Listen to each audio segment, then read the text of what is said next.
Today's podcast is about places you can't go and people who went there anyway. This will be a top 3 style episode, so you'll hear 3 unique stories back to back to back, and each story will be more intense than the last one. The audio from all 3 of these stories has been pulled from our main YouTube channel, which is just called Mr. Ballen, and they have each been remastered for today's podcast. The links to the original YouTube videos are in the description. The first story you'll hear, which is the number 3 story on today's list, is called A Harmless Stream, and it's about a group of young people who decided to make a late-night hike through a dangerous forest. The next story you'll hear, which is the number 2 story on today's list, is called Magellan, and it is about a particularly horrific thing that happened on an offshore oil rig.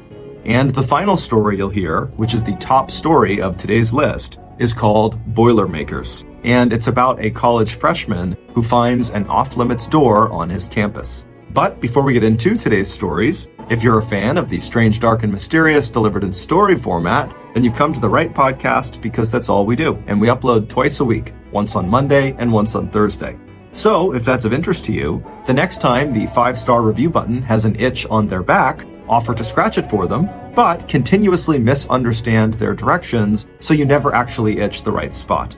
Also, please subscribe to the Mr. Ballen podcast wherever you listen to podcasts so you don't miss any of our weekly uploads. Okay, let's get into our first story called A Harmless Stream.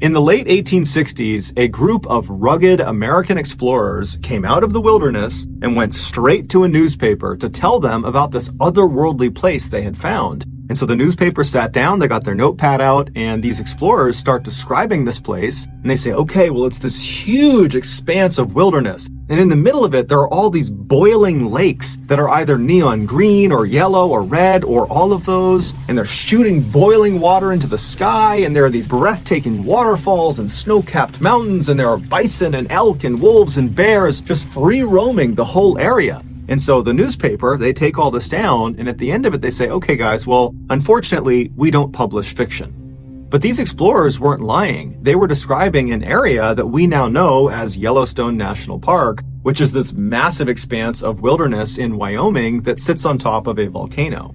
And those boiling neon green, red, and yellow lakes really do exist. Those are hot springs, and they are the result of water passing by and making contact with underground magma chambers. Today, Yellowstone is so popular that every year millions of people go to the park, and so as a result, the park employs hundreds of people year-round to keep up with tourism. Many of these employees are young people, like college students, and in addition to being paid for their work, the park also offers them the ability to live in employee housing, which are basically dormitories spaced all across the park to make it easier to just be on site and do their job. And these dormitories are either free or very low cost. And so these young people typically take up that offer and will stay inside of these dormitories for as long as they're working at the park. And so in 2000, a 20-year-old summer employee named Sarah Hulfers, she was staying in one of these dormitories in the park, and she was in her room when a group of other young employees that were staying in this dorm came down the hall and they knocked on her door and they asked her if she wanted to come with them to go swimming. And so Sarah, she had a day off and she wasn't doing anything, and so she said, sure, I'll come with you guys. And so after they all got their bathing suits on and got their towels and snacks packed, they left the dormitories and got into a couple of cars, and then they drove over to this dirt lot that was right up against this huge forest. And so they parked, they got out, and they make their way over to this trailhead that begins in the parking lot and goes straight into this forest. And so they walk down this trail until the trail goes right out of the forest and brings them to the edge of this river. And this river was called the Firehole River. It was called that because the surface of this river steamed, and it gave the impression that this river was on fire. The reason this happened is some of the water flowing through this river would pass by those underground magma chambers, warming it up. And so this is a lot like the hot springs, except on a much smaller level. The hot springs are boiling, whereas this river was just slightly warmer to the point where it would steam. So totally safe to swim in. So Sarah and the rest of this group, they come out of that trailhead and they're standing on the edge of this beautiful river, and they walk down to the edge and they all jump in and they have this great day. They're swimming around, they're playing games, and they were only expecting to be there for a couple of hours, but they were having so much fun that before long, the sun had gone down and they were still in the river. And so when it was dark out, they finally climbed out of the river and they toweled off, and then they realized they had a bit of a problem. Because they did not expect to be there for as long as they were, no one had brought flashlights, and the way back to the parking lot would be going along that trail through the forest, but that was a pretty far trail, and it's totally pitch black out. There's no ambient light, and realistically, there's some pretty big animals that live inside of that forest, and so some people in this group were a little bit nervous about walking through this forest. But ultimately, about half of the group said, you know what, whatever, let's just run through the forest and get back to our cars as fast as we can. I'm sure nothing will happen to us. And the other half decided they would look for an alternative route that would skirt the forest and allow the moonlight to be their guide along the way. That second group was made up of Sarah, along with two 18-year-old boys named Lance Bucci and Tyler Montague. So Sarah and these two boys, they're standing there and they're watching the first group go into the forest and disappear. And then she, along with these two guys, they turn right and they begin skirting the river and walking around the forest.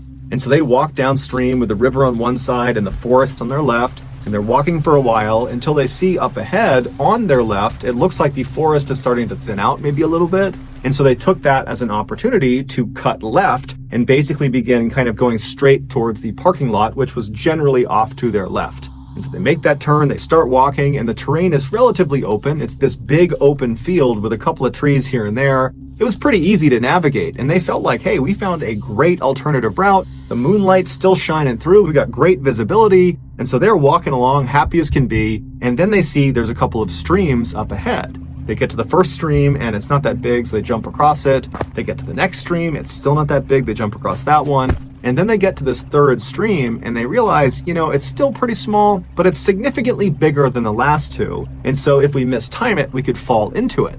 Now, this was not some huge deal. They were already wet from having gone swimming, but they didn't want to jump in this stream. And so they considered walking off to the right and trying to find an area that was more narrow they could jump across more easily. But they figured they were probably within maybe 100 or 200 feet of the parking lot. They couldn't see it, but they knew they were close. And they really didn't want to go farther and farther away to only have to just jump over this thing anyways. And so they decide, you know what, let's just jump across it. Let's just do it. If we fall in, we fall in. And so the three of them backed up from the stream to give themselves some running room, and then they grabbed hands, and at the same time, all three of them ran forward and leapt across the stream. And they cleared it. They landed on the other side, but the ground they landed on was kind of loose and soft, and so it kind of crumbled underneath them, and they all fell backwards into the stream.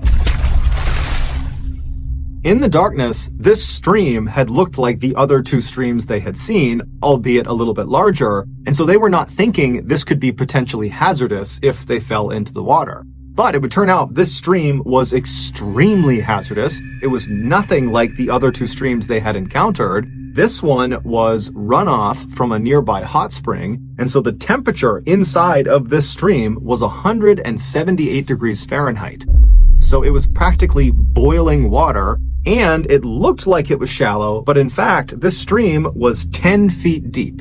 And so when this trio fell into these scalding waters, they let out blood-curdling screams, and the other group that had ran down the forest path, they had got to the parking lot and were waiting for them, and so they hear the scream, and they just take off running in the direction of the screams. They cut right through the forest, and they come out to that field, and they find Lance and Tyler are on the edge of the stream, desperately trying to pull Sarah out of the water. And so the parking lot crew, they run over, and they grab Sarah, they pull her out. They don't really know what's happened. They don't know this is some boiling stream, but it very quickly dawns on them when Lance and Tyler and Sarah just continue to scream outside of the water that something is horribly wrong. And so one of the people in the parking lot crew, they take off running, they go into one of their cars, and they drive and they get help. And not that long after, a helicopter would arrive and it would take Sarah, Lance, and Tyler to a nearby hospital. It would turn out Lance and Tyler, when they fell into this water, they only submerged up to their necks, and as soon as they hit the water, they immediately turned and got themselves out again. So they were only in the water for maybe a second or two.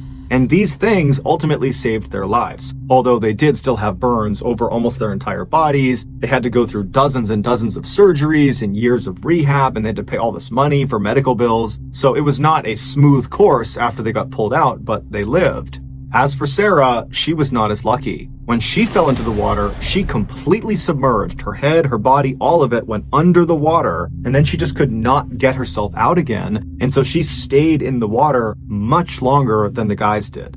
When she was admitted to the hospital, despite the fact she was talking and conscious, the doctors very quickly realized they had a big problem with her. A third-degree burn, or a full-thickness burn, is when the outer layer of skin gets destroyed and also the inner, deeper tissues of the skin also gets destroyed, including the cells that are responsible for reproducing skin. And so if you get a third-degree burn, that part of your body will not heal on its own. You literally have to get a skin graft. And a skin graft is effectively a skin transplant. They will take other sections of skin from your body that are unburned, and they will place them over that site where you have the third-degree burn. But when Sarah was wheeled into the operating room, it was determined that she had third-degree burns on 100% of her body. So there was no unburned skin to use for a skin graft. Her whole body was ruined. And so despite their best efforts, Sarah would pass away 15 hours after arriving at the hospital. A year later, Lance's family would sue the National Park Service for not having put up a sign near that particular stream to warn people of its dangers. But that lawsuit was tossed out because it was determined that the trio, Sarah, Tyler, and Lance, had chosen to walk off trail in a known thermal area, and so they were being negligent, not the park. The next story, which is our number 2 story on today's list, is called Magellan.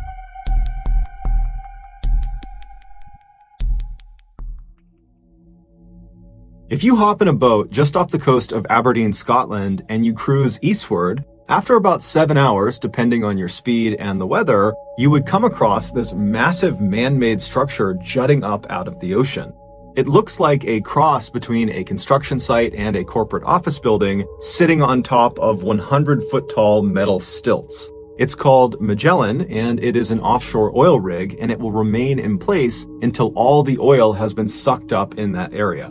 The people who work, often for weeks or months at a time, on rigs like Magellan are known as roughnecks, and they have one of, if not the most dangerous job in the world.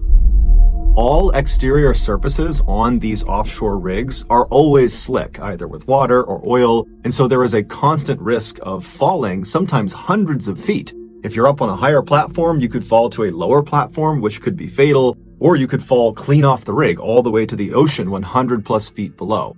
If you add in some bad windy weather, the risk of falling increases tenfold.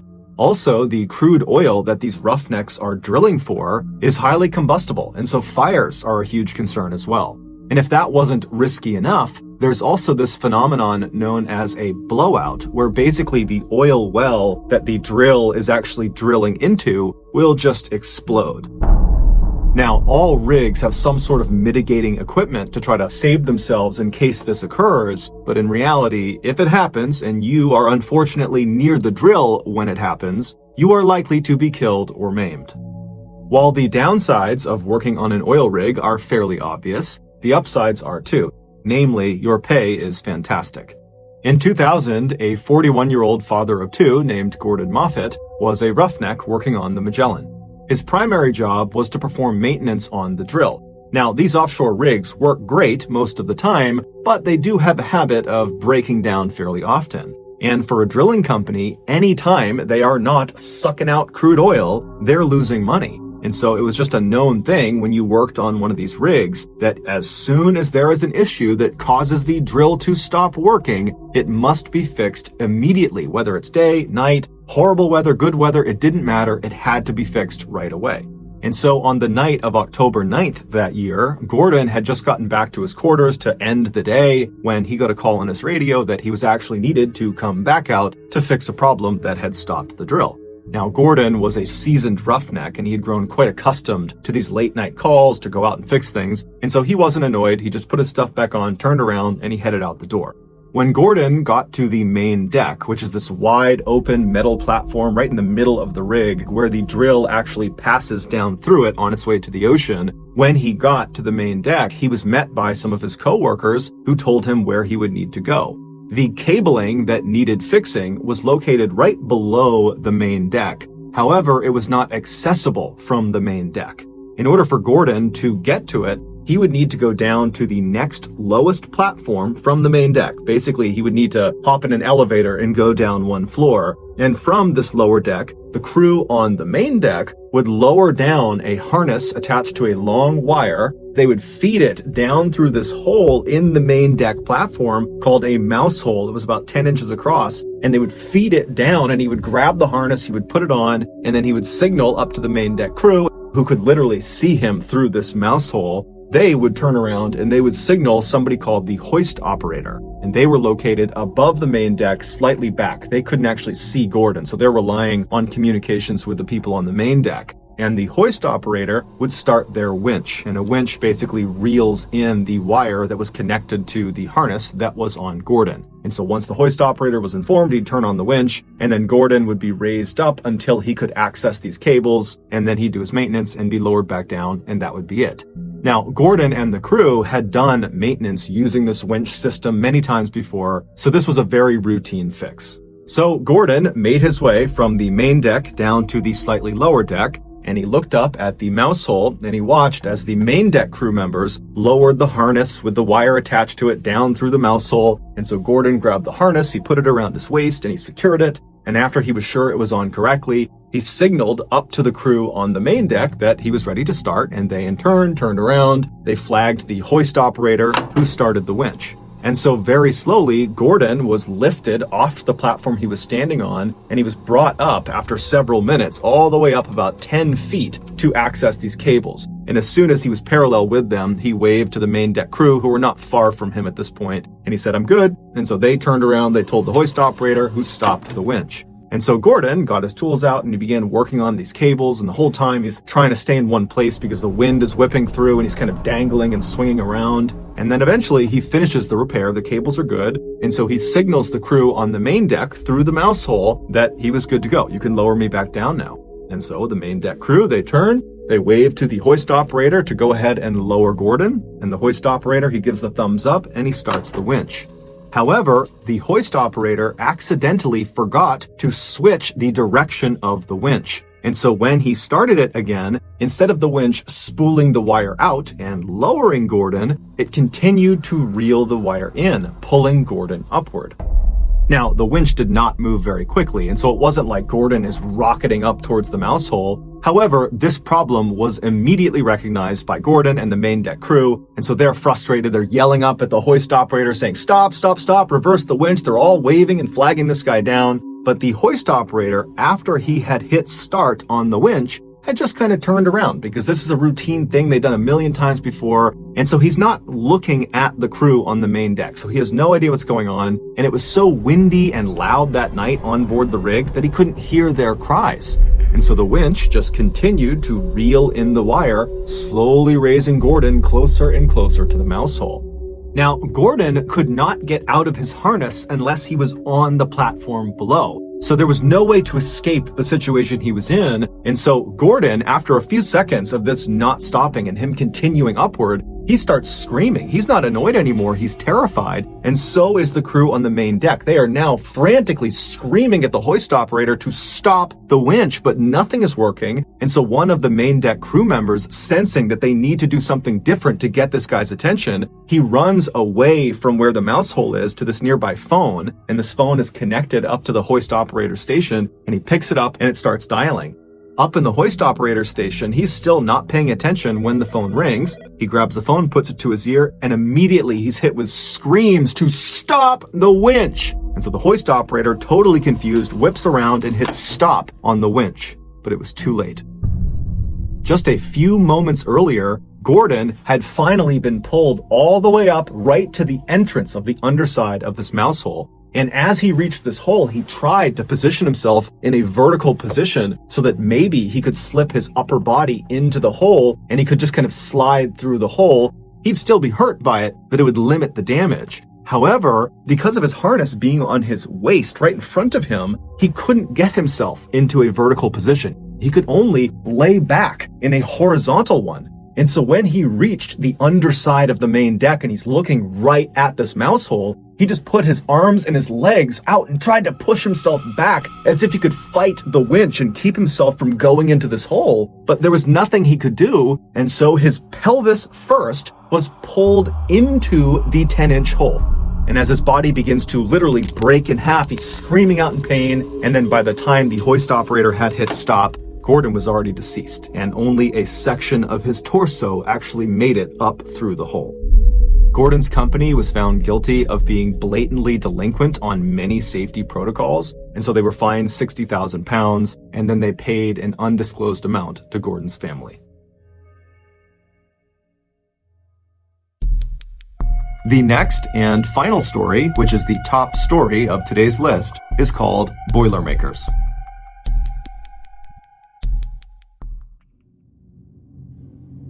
At 7:20 p.m. on Friday, January 12, 2007, 19-year-old college freshman Wade Steffi walked into Ford Dining Hall, which is one of 5 dining halls on Purdue University's campus. Purdue is a prestigious American university located in Indiana that is known for its excellent athletics and academics. Wade, who was an aviation technology student and was at Purdue on a full academic scholarship, grabbed some food and then sat down at a table with some friends. This was the first Friday of the 2007 spring semester, and so Wade and his friends at the table and the hundreds of other students that were sitting all around them were buzzing with excitement about what they were up to that night and what they were up to that weekend. And so Wade and his friends, they sat there chatting about their plans for about an hour, and then at around 8:20 p.m., Wade realized he needed to leave, and so he stood up, he said goodbye to his friends, he carried his tray to the trash can, and then he made his way out of the doors he came in on. And so once he was outside of the dining hall, he immediately turned right and walked the very short distance to the building that was right next to Ford Dining Hall. And so that building was called Owen Hall, and it was a dormitory. Now, this was not Wade's dormitory. He actually lived in a different dorm called Cary Quad West, which was located on the other side of Ford Dining Hall.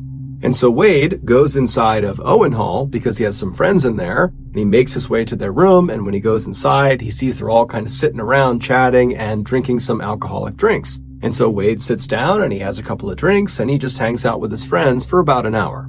And so around 9:30 p.m., Wade and the other people he was with in this room, they left Owen Hall and they walked the half mile away from campus to the west to this huge party at a fraternity. And so Wade would stay at this fraternity for several hours until about midnight, at which point he pulled one of his friends aside and he told them that he just remembered he had left his jacket inside of Owen Hall, and so he wanted to go back and retrieve it. The dorms on Purdue's campus all lock at night, and so the only way you can get inside is if you live there and so you have a key, or if you know someone who lives there who will open the door for you.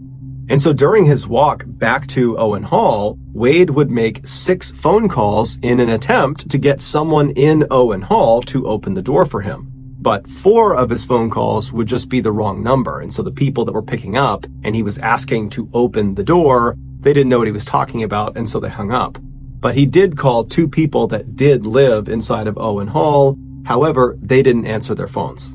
And so around 12:30 a.m., Wade arrived at Owen Hall, he put his phone back in his pocket, and he just walked up to the doors, which were locked, and he just started knocking.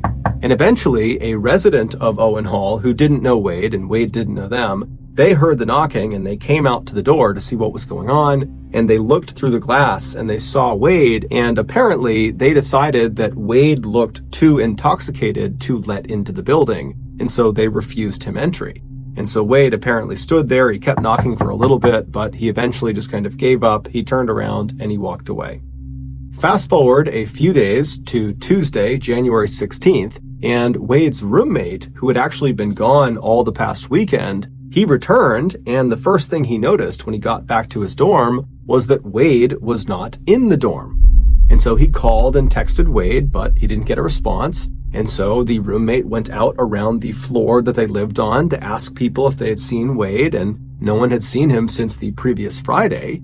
And so starting to get pretty concerned, the roommate called Wade's family to see if maybe they knew what was going on with him, but his family had no idea. And so by the end of that day, the police had been contacted about Wade potentially being missing, and they in turn contacted Wade's cell phone provider, and they were able to determine that Wade's cell phone was still showing up somewhere on Purdue's campus, although they couldn't figure out exactly where.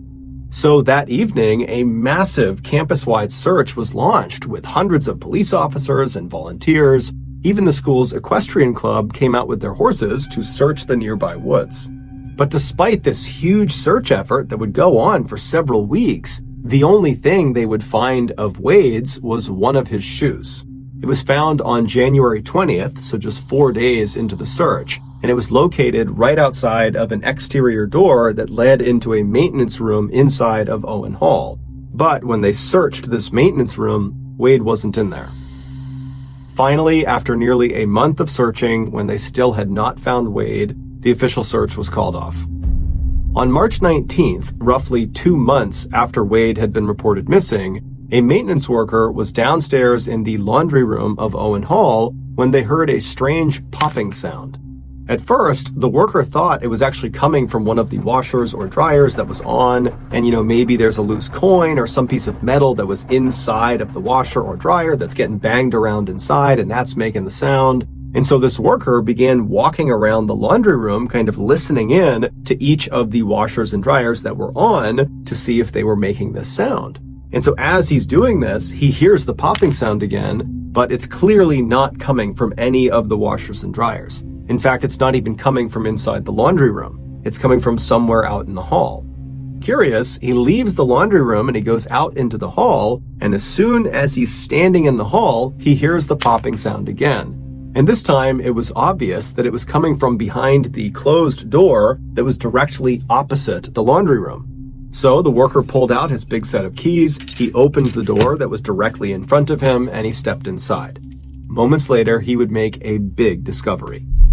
Based on that discovery and the investigation that would follow it, this is a reconstruction of what happened to Wade Steffi. In the early morning hours of January 13th, right after Wade had been denied entry into Owen Hall because the student who was in there who didn't know him thought he was too intoxicated, right after that happened, Wade left the front doors and made his way around to the left side of the building to look for another way inside. And when he got to the left side of the building, he found another door. Now, even though this door did not have a sign on it that said "keep out," it was fairly obvious that this door was not designed for students to use. There was a metal railing that lined the outside of this door, clearly to prevent pedestrians from getting to the door, and the door itself was actually not built at ground level. It basically was built at basement level. So you'd be standing at this railing looking down at the door. And down in front of the door was a slab of cement right out in front of it that gave the door enough clearance to be able to open. And so basically there was a railing around a pit, and that was where the door was. The proper way to get to this door was to literally climb over that railing and jump down into this pit. And then you'd need a key to open this door because it was always locked. Well, it was supposed to always be locked. And so when Wade saw this clearly off-limits door on the side of Owen Hall, in his drunken state, he decided it would be a good idea to try to go into it, because in his mind, he thought, whatever is behind this door doesn't really matter. As long as I can just get inside of some part of Owen Hall, I can find my way up to my friend's room and I can get my jacket. And so he rushes over to the railing, he climbs over, he leaps down into that pit area, he grabs the doorknob of this off-limits door and he pulls on it, and it's open. And so he opens it up, he steps inside, and it's totally pitch black. And all he can hear is the sound of machines humming and whirring in the darkness. And again, in his drunken state, he decides this is still a good idea. His only concern was he couldn't find a light switch, and it really was basically pitch black in here. And he was worried once the door shut, not only would his only light source be totally cut off, but it might actually lock behind him and then he'd be trapped inside of this room. And so he took off one of his shoes and he tucked it in the door jamb of the door he came in on to keep it open. And so with the door propped open behind him, he began walking into this room. And pretty much right away, he bumped into this big metal structure. He couldn't see what it was because, again, it was too dark, but he could feel it, and he could tell, it was a flat metal structure. It felt like a machine of some kind, and he could hear that it was one of the machines that was buzzing and whirring. And so he just decided he would try to walk around it, because again, his goal is just to get through this room and find another door somewhere and kind of continue his journey up into the dorm. And so Wade began moving his way left along this machine, kind of believing it was going to come to a stop at some point, and then he could walk around it. But it would turn out this machine was very big, very wide. And so by the time he actually got to the left edge of this machine, he was practically right up against the wall of the room he was in. And when he got there, he realized the space between the side of the machine and the wall of the room was big enough that if he turned sideways, he could basically squeeze his way past it. Now, he had no idea how far into the room this strange machine went, but in his drunken state, he decided it was a good idea. And so he turned sideways, so his back is to the wall of the room, and his chest is going to be facing the machine, and he begins pushing himself into that narrow space. And so as he's making his way, his hands are up, kind of protecting his face and neck, and at some point, he kind of begins to trip. Now, he didn't actually fall because he's basically wedged into this tight space, but for a second, he reflexively grabbed with his hands onto this machine right in front of him, and just by chance, his left ring finger slipped into a very narrow hole that was about 2 inches deep. The room that Wade was inside of was called an electrical vault, and it contained 6 large transformers, one of which Wade's finger had just stuck inside of. The job of these 6 transformers is to take the high voltage they receive from the main power grid and then transform it, hence the name, into lower usable voltage that gets dispersed into Owen Hall for residents and teachers. Even though the outside of these transformers had mostly been covered with protective materials that mitigated the electrocution risk, there were still several parts of these machines that there was just nothing you could do. They just presented a really high electrocution risk.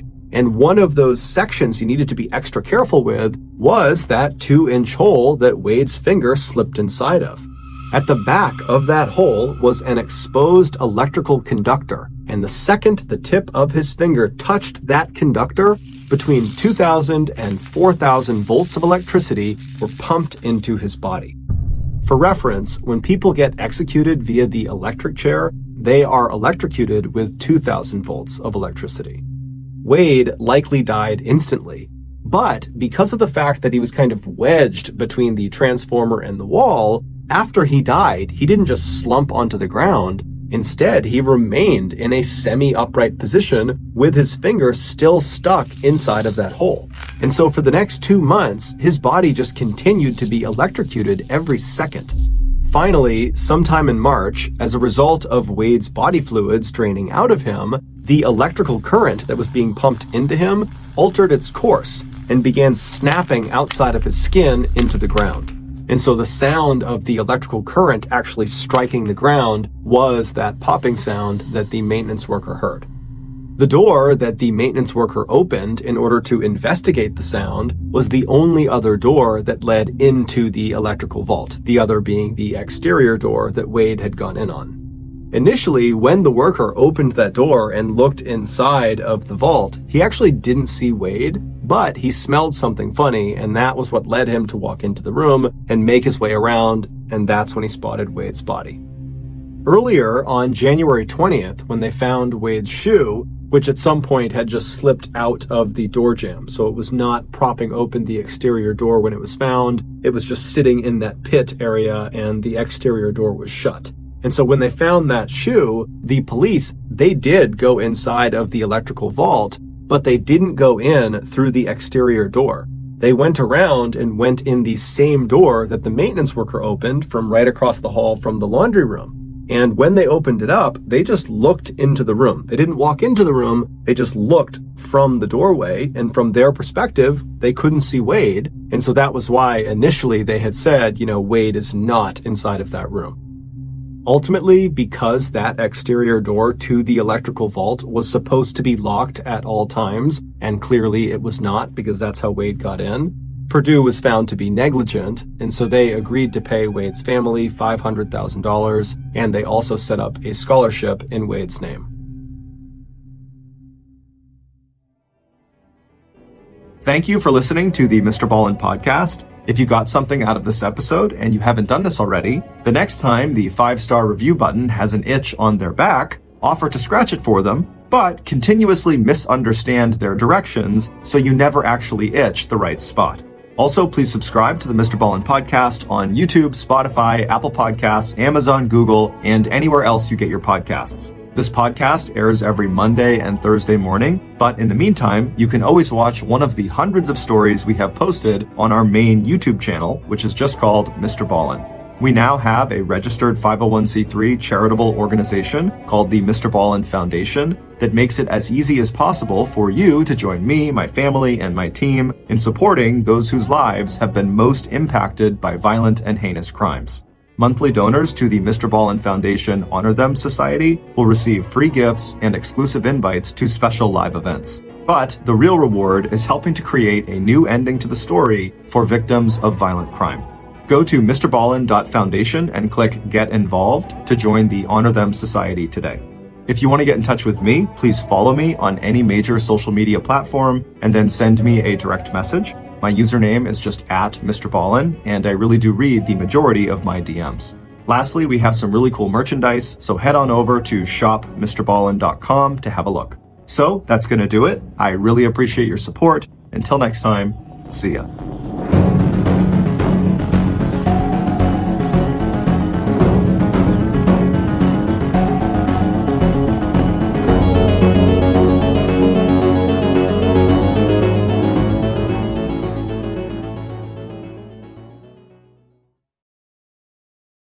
Today's podcast will feature 2 claustrophobia-inducing stories about cave explorers.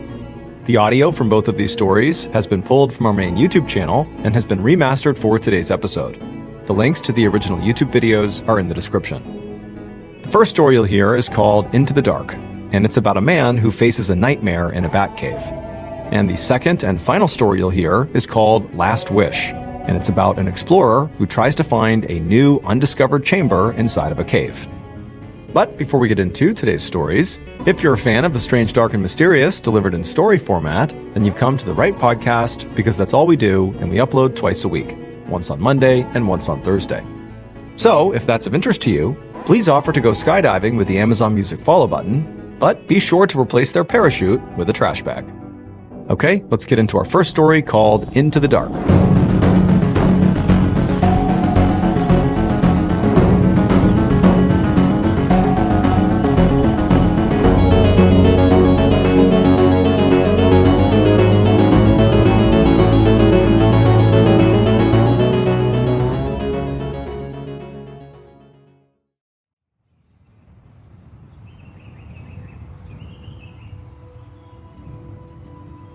On August 4th, 2019, a 28-year-old man named Sombora left his farm in rural Cambodia and headed off into the jungle.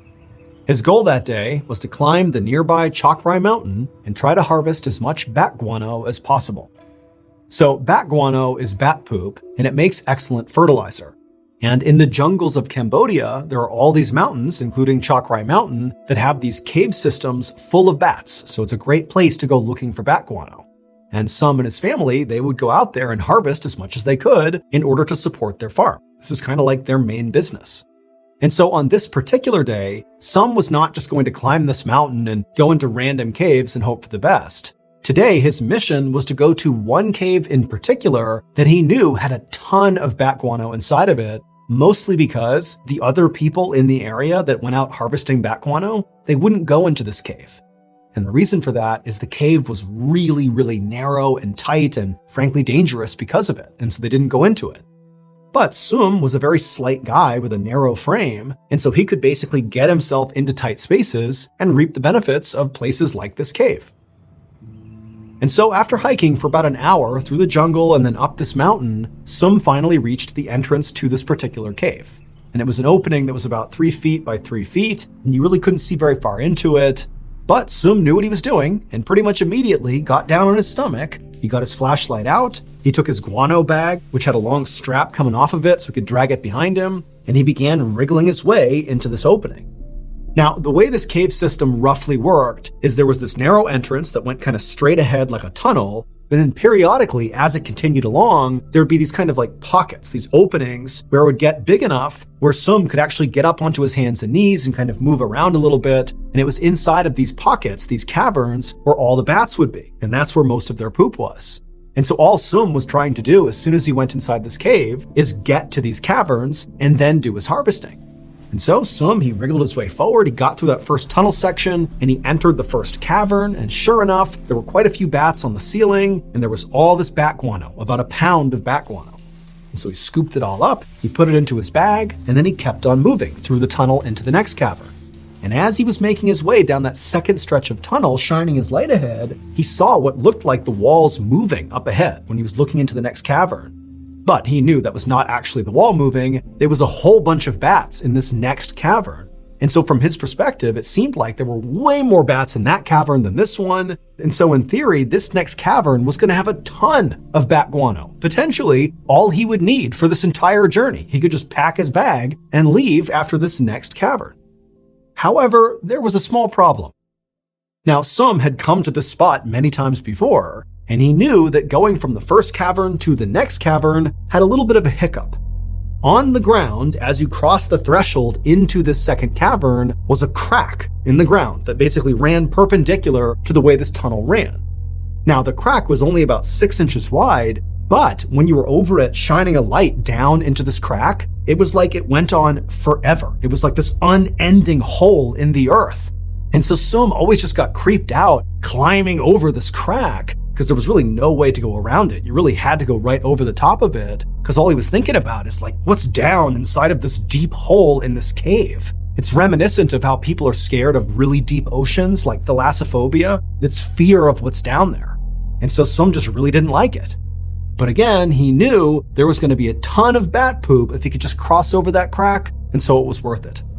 And so Sum, he wriggled his way through the tunnel, he reached the crack, he kind of shined his light down and again saw just this never-ending pit that just shot straight down into the earth.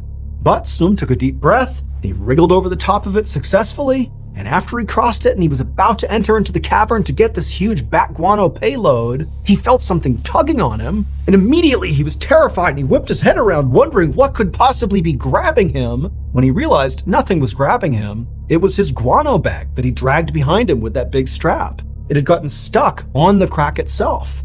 Sum was immediately relieved because he had really hyped up the idea that maybe there was some monster behind him or something, but there wasn't, and so he just kind of grabbed his strap and kind of jimmied the bag out of the crack. But as he did, he lost his flashlight. So he's moving the bag and he kind of fumbles the flashlight, and the flashlight rolled backwards into the crack. And as soon as this happens, Sum is watching with horror as he's seeing the light kind of jostling around as it tumbles down into the crack, but then it comes to a stop. Like it didn't just fall endlessly into the earth, it got wedged at some point, and the light from the flashlight was actually shining straight up. So it was pretty near the surface. And so Sum's thinking to himself, okay, that's bad, I can't lose my flashlight, I have to be able to see to get the bat poop and to get out of here, but let me just turn around and I'll reach into that horrible crack and I'll get my flashlight and everything will be okay. And so Sum carefully backed back down across the crack, and when he was looking straight down into the crack, he could see the flashlight, and it was wedged, pointing straight up, maybe 1.5 feet or 2 feet down. Now, Sum did not want to reach his arm into this crack for all the reasons he was scared of the crack, like he doesn't know what's down there, but he really needs his flashlight. And so Sum kind of backed himself up and mentally prepared himself, and then reached into the crack and began blindly reaching down, hoping to grab this flashlight and yank it out as fast as he could. But as he reached, he couldn't quite get to the flashlight. And so he began turning and twisting his body and forcing his shoulder deeper and deeper until finally he could touch the flashlight. And then finally, right as he grabbed the flashlight, something happened.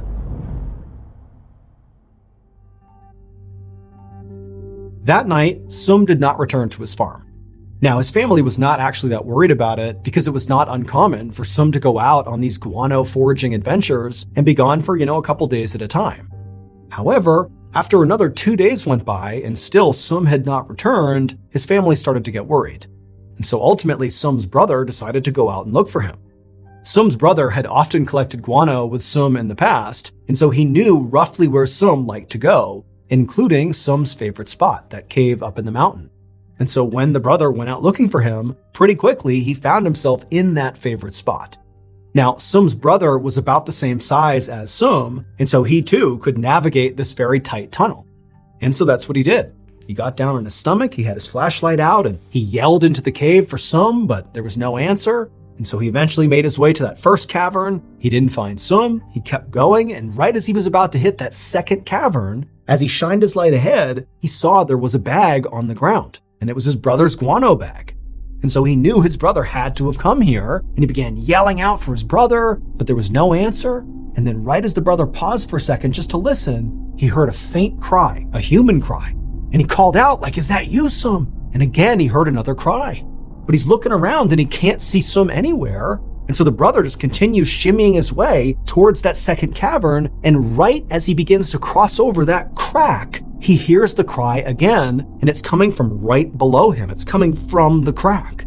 And the brother takes his flashlight and shines it straight down into that crack. And there, in the crack, was Sum. He was wedged all the way inside of the crack. It would turn out, a few days earlier, when Sum was in this cave reaching for his flashlight, he couldn't quite get his fingers around the flashlight. And so he kept turning his body more and more until his body was parallel with the crack itself. And then finally, right as he's leaning down and he gets his hands on the flashlight, he rolled and fell into the crack. His whole body basically perfectly fit into the crack, and down he went several feet where he wedged into the crack. And then once he was wedged down there was nowhere to go. He was absolutely trapped. And so Sum laid in this crack for days, having no expectation he was going to get out. He was totally wedged, no food, no water. He was going to die, and he knew it. In fact, he actively wished he had a knife on hand so he could take his own life. But luckily for Sum, his brother would find him, his brother would go and get help, and on the fourth day of Sum being trapped inside of this crack, rescuers were able to pull him out, and he would make a full recovery.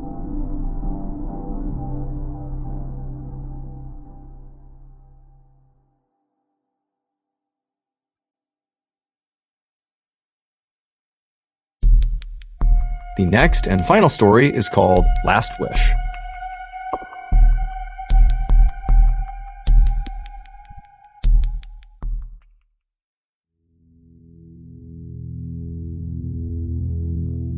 A little after 3 p.m. on March 22, 1959, a 20-year-old British college student named Neil Moss stood in a cavern about 1,000 feet underground in northern England. And as he stood there, he was staring with excitement into this dark hole right in front of him. The cavern that Neil was standing inside of was known as Peak Cavern, and it was one of the biggest and most twisting cave systems in the entire country. In fact, it was so big that at one point an entire village of 30 rope makers lived inside of this cave. And then also, after those rope makers, the cave system became a hideout for criminals and thieves because there were so many secret passageways and basically places to hide inside of the system. So basically, Peak Cavern was a pretty famous place. And as a result, basically all of it had been mapped out or at least explored by scientists and spelunkers. Except for this hole right in front of Neil. It was an entrance to a tunnel that nobody even knew about. Neil and the amateur exploration group that he was a part of had discovered this entryway about 2 weeks earlier. Now, neither Neil nor anybody else in this group had actually gone into this hole yet, and the reason for that was it was pretty dangerous. I mean, the opening to this tunnel was pretty small. It was 1.5 feet by 2 feet wide at the opening. And just looking down into it, I mean, it's a dark hole that you really can't tell how tight or how far it even goes. And so once you went inside of it, the deeper you got, the higher the risk of entrapment. And so whoever actually went into this hole really needed to be prepared. But Neil and the rest of his amateur exploration group really felt like it would be worth it to try to go down this tunnel. Not just because nobody had done it before, but specifically, they thought there was a chance that beyond this tunnel, basically deep underground, if you followed it long enough, it could lead to another big open chamber that nobody had found before. And those types of big open chambers, whoever finds them gets it named after them. And so Neil and his group were thinking, hey, if we find this big chamber, it'll be named after us. We'll be famous, at least in, spelunking circles. But they also understood that there might be nothing at the other end of this tunnel. It could just be a dead end. But the only way to know for sure would be if one of the members of this group went into the hole. Now, in addition to a fear of being trapped in the hole, there were other big issues with blindly crawling into a tunnel no one's been in before. Like, for example, there could be a sudden drop-off, or running water, or some other hazard that whoever went into the hole wouldn't know about until they were facing it. And so naturally, everybody in this group was excited about the hole, but also a little apprehensive about being the guinea pig to actually go into the hole. And so after the group had kind of stood around the hole for a minute, kind of talking through who was going to do it, Neil had finally courageously volunteered to be the guinea pig. He would go down. And in many ways, Neil was kind of like the perfect candidate for this job. He was smart, he was strong, and most importantly, he was thin, which meant he could navigate a really tight space. The only drawback to Neil was he was pretty tall. He was over 6 feet. And generally speaking, the best cavers in the world are very short and thin because it allows them to get into the smallest, tightest spaces underground. And so Neil, who was standing over the hole, began to mentally prepare himself for what he was about to do. He pulled out his flashlight and he shined it straight down into this hole, which again is a pretty narrow hole, and it basically went straight down. And as he was shining it, he saw about 12 feet down, the hole kind of turned and you couldn't see what was beyond it. And so Neil knew the only part of this trip he would know about is that first 12 feet. Once he made that turn, everything beyond that was totally unknown. Literally no one in the world knew what was beyond it. But Neil was about to find out. The cave explorers anchored this 75-foot-long wire ladder that was all rolled up to this rock that was inside the cavern right near the opening to this hole. And once that was in place, they spooled out the ladder and kind of dumped it down into the hole. And so it fell 12 feet down and landed right where this tunnel turned and sort of went into oblivion where nobody knows what happened after that. And so Neil, his job was going to be to go into this hole feet first, go down 12 feet, and then with his feet, as he kind of blindly crawled backwards feet first into the tunnel, he'd be kicking with his feet this ladder, extending it farther and farther into this tunnel. The idea was this ladder was his way back out again. So he's basically on top of the ladder, making his way, and at any point he can just grab the ladder and climb back out again. And so once the ladder was in place and all the cave explorers were kind of waiting for Neil walked up to the edge of the hole, he took a deep breath, and then he swung one leg into the hole, placed it on one of the rungs of the ladder, put his other leg on the ladder as well, and kind of tested it to make sure the rock that was anchoring the ladder could hold his weight. Once he was sure it could, he said goodbye to the explorers and then began his descent, feet first, down into the hole. As Neil slowly and carefully climbed down this ladder during this first 12-foot section, he felt the walls of this hole closing in on him. When he was close to the bottom of this first section, the walls were literally flush with his shoulders and back. This was a really tight space. And so finally he got to the very bottom of this 12-foot section, and he was about to step onto what he thought was another rung, because he can't actually see where he's going. He's just using his feet to feel, and he stepped down and he felt something hard. It was the ground, so he had reached the bottom of the 12-foot section. He kind of tested the ground with his foot, seeing if it would support his weight, and after feeling confident, he stepped off the ladder and just stood at the bottom of the hole.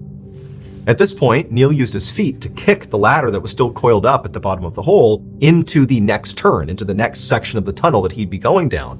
And as soon as he kicked it, he heard it kind of spool out as it tumbled down this next section. However, it was not a straight drop like this first section was. This next section he'd be going into was more of a gradual decline, just based on the sound this ladder was making as it tumbled down. And so after the ladder had stopped making noise and he knew it had stopped, Neil gave one final look up at his friends above, gave them a little wave, even though he could barely move his hands because it's so tight around him, and then he got down on his stomach and feet first began shimmying himself down into this next section. Now, during the first 12 feet and during the initial turn into this new section, Neil had been able to turn his head and basically look down and see where his feet were going. But after only a few feet of going into this new section, the walls had become so tight on his body that he couldn't even move his head. He really was blind and had no idea where he was going. Now, for a lot of people, this would have been a claustrophobic nightmare. Neil is in this unbelievably tight space. He has no idea what's going to happen next. He doesn't know if it's going to get so tight he'll get wedged in there. It's cold, it's damp. I mean, it's pitch black in there. He does have a headlamp, but his head is like kind of pressed to the ground and he can't really move it. So, he's not really able to look around him. And periodically, as he was shimmying his way down deeper into this tunnel, he would dislodge rocks from the wall and he would hear them strike the wall as they tumbled down into oblivion. He had no idea if these rocks were tumbling into a dead end or if they were tumbling off a ledge somewhere, a ledge that he wouldn't be aware of until he got to it. But for Neil, this environment was something he thrived in. It was why he was so drawn to cave exploration. As much as cave exploring was a physical exercise and a physical test, it was much more a mental test. I mean, can you handle being in these tight spaces and persevering and continuing on when you're all by yourself and it's like dangers all around you? And also, Neil just loved being alone and in the dark. So cave exploration was like perfect for him. When Neil had made it about 10 feet down this new section, his feet touched the rolled up section of the ladder. And so with his toes, he kind of gave it a kick, and the ladder tumbled for a second and he could hear it, and then it just kind of vanished altogether, like the ladder had gone over a cliff. And so Neil realized, very likely, just beyond his feet, even though he cannot see it, is a ledge, and very likely either a drop-off or a new cavern. The thing they hope is on the other end of this tunnel. And so this was exciting for Neil. He felt a rush of adrenaline. There's a new turn in the tunnel, and for all he knows, this is the cavern they're looking for. Or it's just another section of tunnel he would have to explore. But either way, he's making progress. And so Neil very carefully scooched backwards until he felt the edge, at which point he let his legs go over the edge, he found his footing on the ladder, and it was at this point when he kind of turned around a little bit that he could see this was not some big open cavern he had found, it was just a turn in the tunnel system. It was now going back to basically a vertical hole, big enough to fit inside of, but Neil has no idea how deep it goes or what it leads to. But Neil was totally undeterred. He lowered his whole body into the section, got on the ladder, and began descending. And very quickly, as he began this descent, the walls of this section, this new vertical section, were so tight, it was about 18 inches in diameter, that he actually couldn't just go straight down. His body didn't fit just trying to maneuver down. So the only way he could get himself to go down further was to shimmy himself side to side like a corkscrew, basically forcing his body deeper and deeper into this hole. And so Neil continued doing this for an additional 18 feet down in this new section of tunnel, which put him at a total of 40 feet down into this tunnel from the entrance where the rest of his friends were. And when he got down there, 18 feet down, he went to step onto the rung to continue his descent, but his foot hit rock. And he felt around with his feet, and he realized this tunnel did not lead to a big new chamber. It instead was a dead end after all. Now, just to be sure, Neil actually kicked as hard as he could. He's kind of restricted, but he kicked with his legs as much as he could to see if maybe this wasn't a true dead end. Maybe it was just an obstruction and he could clear it. But he could tell, after a few stomps, this was not moving. This really was the end. Now, part of Neil was disappointed because he was hoping that by doing this, they would discover this big new chamber and they'd get it named after them. But on the other hand, he was also relieved because by this point, it was extremely claustrophobic, even for a guy who thrived in this environment. By the bottom of this 40-foot section, he is completely wedged in place. And so Neil decided it was time to head back to the surface, but from where he was at, he couldn't even hear his friends. He's way down deep in this tunnel, it's totally pitch black. And so what he needed to do was just begin climbing back up this ladder. And then, about halfway up, he could call up to his friends and tell them, hey, I'm returning. But remember, to get to where Neil is, he has literally forced his body down into this tiny hole, basically corkscrewing himself as deep as he could get. And so he's totally restricted. And his arms are basically by his side, and his hands are basically pinned in front of his body. And so Neil tried to grab the ladder, which is literally pressed up against his chest, to begin the ascent. But even though his fingers could touch the rungs of the ladder, he couldn't actually move his arms to pull himself up the ladder. He could just hold the rung. That was it.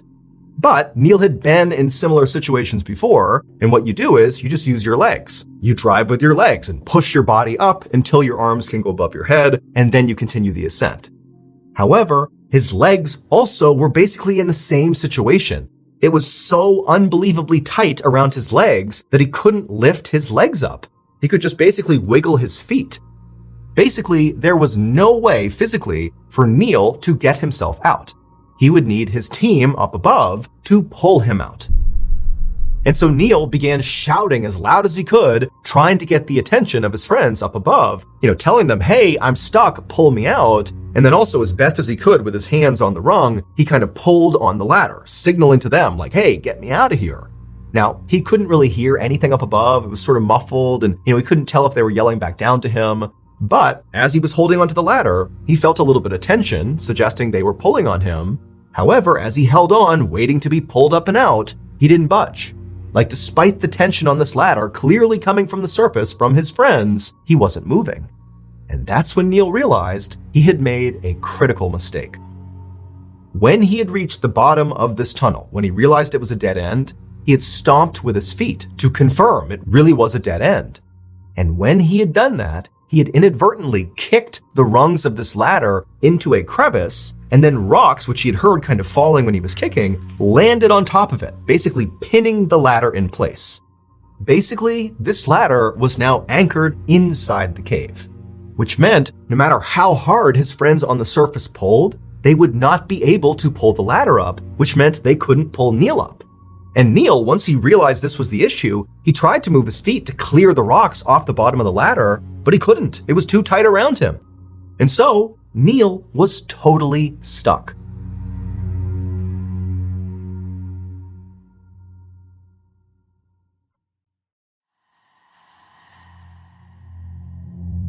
The members of Neil's exploration group pretty much immediately realized this was a crisis, because not only was Neil stuck in this cave, but in these tight little tunnels underground, there's limited oxygen. So it's not just a matter of, we'll figure it out and get Neil out somehow. It's like, no, you have a limited amount of time before Neil runs out of oxygen down there. Even if you come up with a solution, it might be too late. And so immediately, members of the exploration group left Peak Cavern to go get help. And before long, over 200 people had flooded the cavern, including a mountain rescue unit and a coal mining extraction team and a whole bunch of civilians who were all there to try to figure out how to get Neil out. Now, at first, Neil was very optimistic about his recovery. He could hear clearly all the commotion 40 feet above him. He couldn't fully discern what was going on there, but he could clearly tell a major rescue operation was afoot. And so as ropes were cast down and ladders were cast down to try to get him out, and they continued to fail, and as the air he was breathing began to thin out and it was getting harder to breathe, Neil's reaction was to kind of be positive. He actually began cracking jokes and calling up like, hey, how much longer do I have to wait down here? But as the minutes turned into hours and none of the efforts by any of the rescuers were working, Neil began to panic. His heart was racing, not only from his nerves, but also because he was running out of oxygen. He had begun to grit his teeth really hard to kind of control his fear, but he was really starting to lose it. At one point, the rescuers threw down an oxygen mask for him to breathe because it was clear the air was becoming a real issue. But even though the mask literally tumbled down and hit him right on the head, so it's right here, he couldn't get his arms up to put the mask on. And so there it is, salvation, but he couldn't use it. And so before long, Neil sort of began drifting in and out of consciousness. One moment he'd be calling up to his rescuers, asking for an update. The next, they'd call down to him and get no response. Clearly, this situation was becoming dire. Now, to this point, the way the rescue had gone was the rescuers were basically throwing equipment into the hole, be it ladders or ropes or oxygen masks for Neil to grab onto or put on him, and they were hoping that basically Neil could get himself out of the hole. Because the great fear was, if we send a rescuer, or rescuers plural, into this hole to get him, they could get stuck, and now we have an even bigger problem. But when Neil began losing consciousness, when they couldn't get him to call back to them, they knew they were genuinely running out of time. And so they began pumping oxygen into the hole to hopefully buy some extra time. And then they decided, we gotta send someone into the hole. Someone has to go in there, get Neil, and pull him out. And so one by one, these courageous rescuers went down into the hole, and 8 times they tried, and 8 times they failed. All 8 either got stuck along the way, or they passed out along the way. 3 people actually reached Neil and actually touched Neil, but there was no way to grab him and pull him out. And so Neil, who was conscious for a lot of this, he's hearing and literally in some cases seeing rescue. It's right there, it's right in front of him, but it just didn't work. By the time the 8th man was pulled back out of the hole, they could hear in the hole this horrible sound, which was Neil gasping for air. Even though they were attempting to pump air into this hole, it wasn't enough, and Neil just couldn't fill his lungs with enough oxygen. And so the rescuers yelled into the hole for Neil to just hold on. They were gonna get him out of there. Just be strong, hold on. But by this point, Neil, he wasn't even saying anything back. He just continued making these awful gasping sounds. By about 7 p.m., when Neil had been stuck in this hole for 4 hours, the rescuers decided to send one more guy into this hole, this really small civilian. And he went down there with a rope to attach around Neil and hopefully pull him out. And this little civilian managed to get all the way down, all the way to Neil. And when he found Neil, Neil was unconscious, but alive. And the rescuer put the rope around Neil's shoulders and then signaled to the surface to begin pulling. And so from the surface, they pulled on this rope, and slowly but surely, Neil began to be pulled out of the hole. And he moved about 18 inches, being monitored by the civilian who was down there. However, because they were pulling so hard on this rope to get Neil to move, the pressure from that rope was basically crushing Neil's chest, and he stopped breathing. And the civilian who was down there with Neil noticed it and yelled up to the group to stop, and they had to take the rope off because, yeah, they might be able to pull him out this way, but they would kill him. He would suffocate. And so once the civilian rescuer came out of the hole, he told the group, look, Neil's body is simply too big to be yanked out of the hole safely. He needs to be conscious and able to contort and twist his body, basically undoing what Neil did to get down there in order to get out again. We need his participation, and he's unconscious, so we can't do that.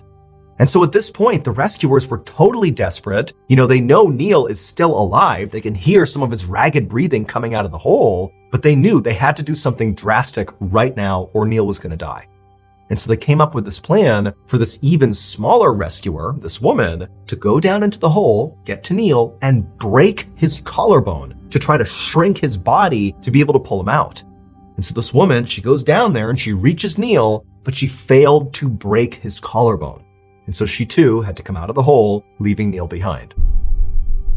And so once the woman came out of the hole, it became clear to the rescuers that Neil was not getting out of this hole, even though he was just 40 feet away and at this moment still very much alive. They could hear his ragged breathing, but there was just nothing anybody could do. And so one of the rescuers called Neil's father and told him, "You need to come out to Peak Cavern." Not long after that, Neil's father, Eric Moss, arrived at Peak Cavern. Now, he knew going into this that his son was stuck. That's why he got the phone call to come out here. But he did not understand just how dire the situation really was. But as soon as he got to Peak Cavern and saw all these vehicles outside and the hundreds of rescuers coming in and out of the cave with these sad, dark expressions on their faces, Eric knew this was really bad. And so Eric made his way into Peak Cavern, and for hours, Eric just stood there in Peak Cavern, hoping to see his son emerge from the hole, hoping to come up and say everything is okay, but he didn't, and things only got worse.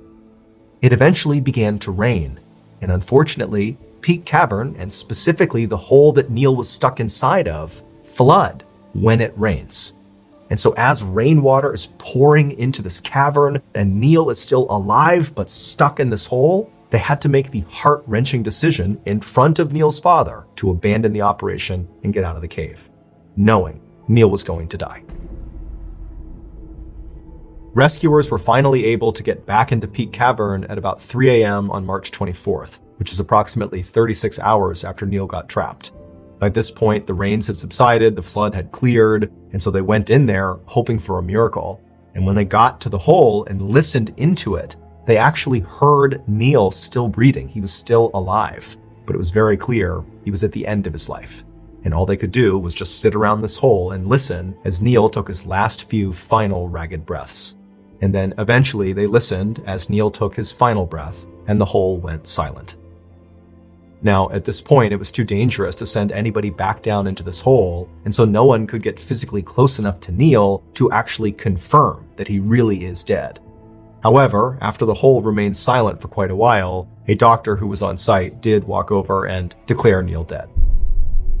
And so at this point, the rescue operation became a recovery operation. However, as rescuers were getting ready to go back down into the hole to retrieve Neil's body, it was at this point that Neil's father, Eric Moss, who had been there this whole time and had been witness to the doctor declaring his son dead, It was at this point that he stepped in and said, "Stop, get everybody out of the cave. I don't want anybody else to lose their lives."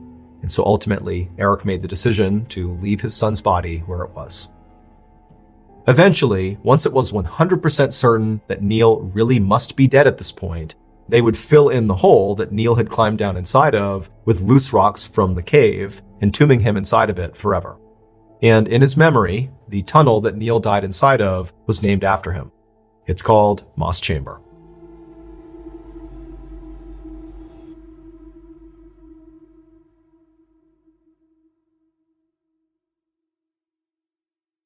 A quick note about our stories. They are all based on true events, but we sometimes use pseudonyms to protect the people involved, and some details are fictionalized for dramatic purposes. The Mr. Ballen podcast, Strange, Dark, and Mysterious Stories, is hosted and executive produced by me, Mr. Ballen. Our head of writing is Evan Allen. Our head of production is Zach Levitt. Produced by Jeremy Bone. Research and fact-checking by Shelley Shue, Samantha Van Hoos, Evan Beamer, Abigail Shumway, and Camille Callahan. Research and fact-checking supervision by Stephen Ear. Audio editing and post-produced by Whit Lacasio and Cole Lacasio. Additional audio editing by Jordan Stidham. Mixed and mastered by Brendan Kane. Production coordination by Samantha Collins. Production support by Antonio Minata and Delana Corley. Artwork by Jessica Clogston-Kiner. Theme song called Something Wicked by Ross Bugden. Thank you for listening to the Mr. Ballen podcast. If you enjoyed today's story and you're looking for more bone-chilling content, be sure to check out all of our studio's podcasts. There's this one, the Mr. Ballen podcast, as well as Mr. Ballen's Medical Mysteries, Bedtime Stories, Wartime Stories, Run Fool, Redacted, Late Nights with Nexpo, and A Twist of History. All you have to do is search for Ballen Studios wherever you get your podcasts. To watch hundreds more stories just like this one, head over to our YouTube channel, which is just called Mr. Ballen. So that's going to do it. I really appreciate your support. Until next time, see ya.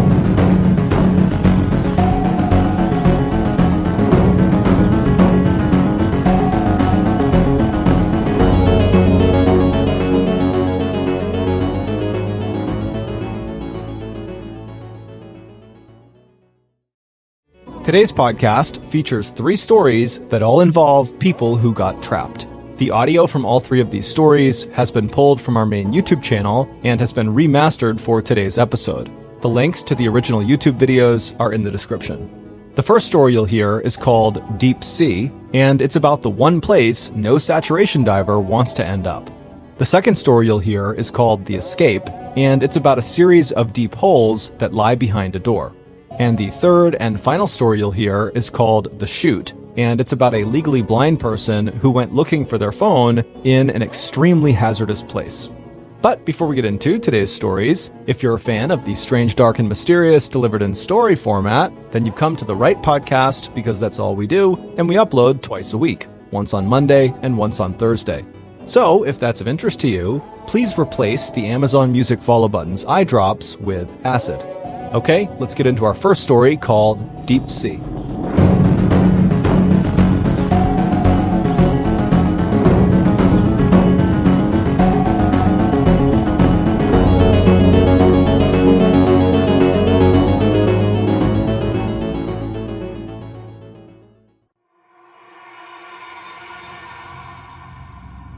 Something most people don't know is you can't just put scuba tanks on and then dive down to any depth and come right back up again. The compressed air inside of those scuba tanks would be a mixture of oxygen as well as most likely helium and nitrogen. And when you're breathing that compressed air, the oxygen would get breathed up and then not linger inside of your body. But the other inert gases, the helium and the nitrogen, they would be breathed up and then absorbed into your bloodstream, and they would stay there until you resurfaced. Now, it's completely harmless as long as you understand how it works getting those gases out of your body.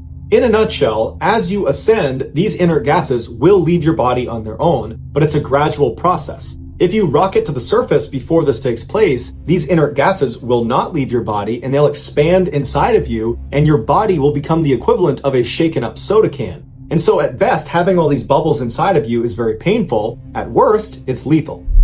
The term for this condition is decompression sickness, but it's better known as the bends. The way divers protect themselves from getting the bends is on their ascent, they do what's called a decompression stop. This is something that is planned into the dive, where they stop at a certain depth for a certain amount of time, and that guarantees the inert gases have diffused out of their body before they reach the surface. Now, the deeper you go, the more decompression stops you'll have to do, and the longer they will take. For example, ascending from 2,000 feet would take over 33 hours to do safely. But luckily, none of us are trying to dive down to 2,000 feet. Well, unless you're trying to be an oil and gas saturation diver. Saturation divers, or SAT divers, do construction and demolition at depths of up to 2,000 feet below the surface. But they don't spend 33 hours ascending after every single dive. Instead, after their dives, they're artificially kept at their working depth.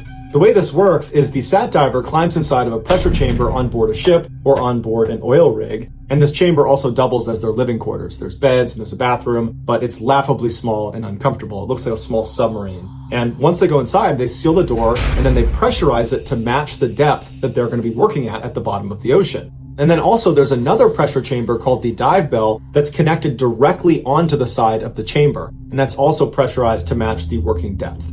When it was time for the SAT diver to go to work, they would put their dive gear on inside of the chamber, they would crawl directly into the dive bell, they would shut the door behind them and seal it, and then people outside of the dive bell would physically disconnect it from the chamber, and then using a crane they would place it in the water and then lower it down to their working depth.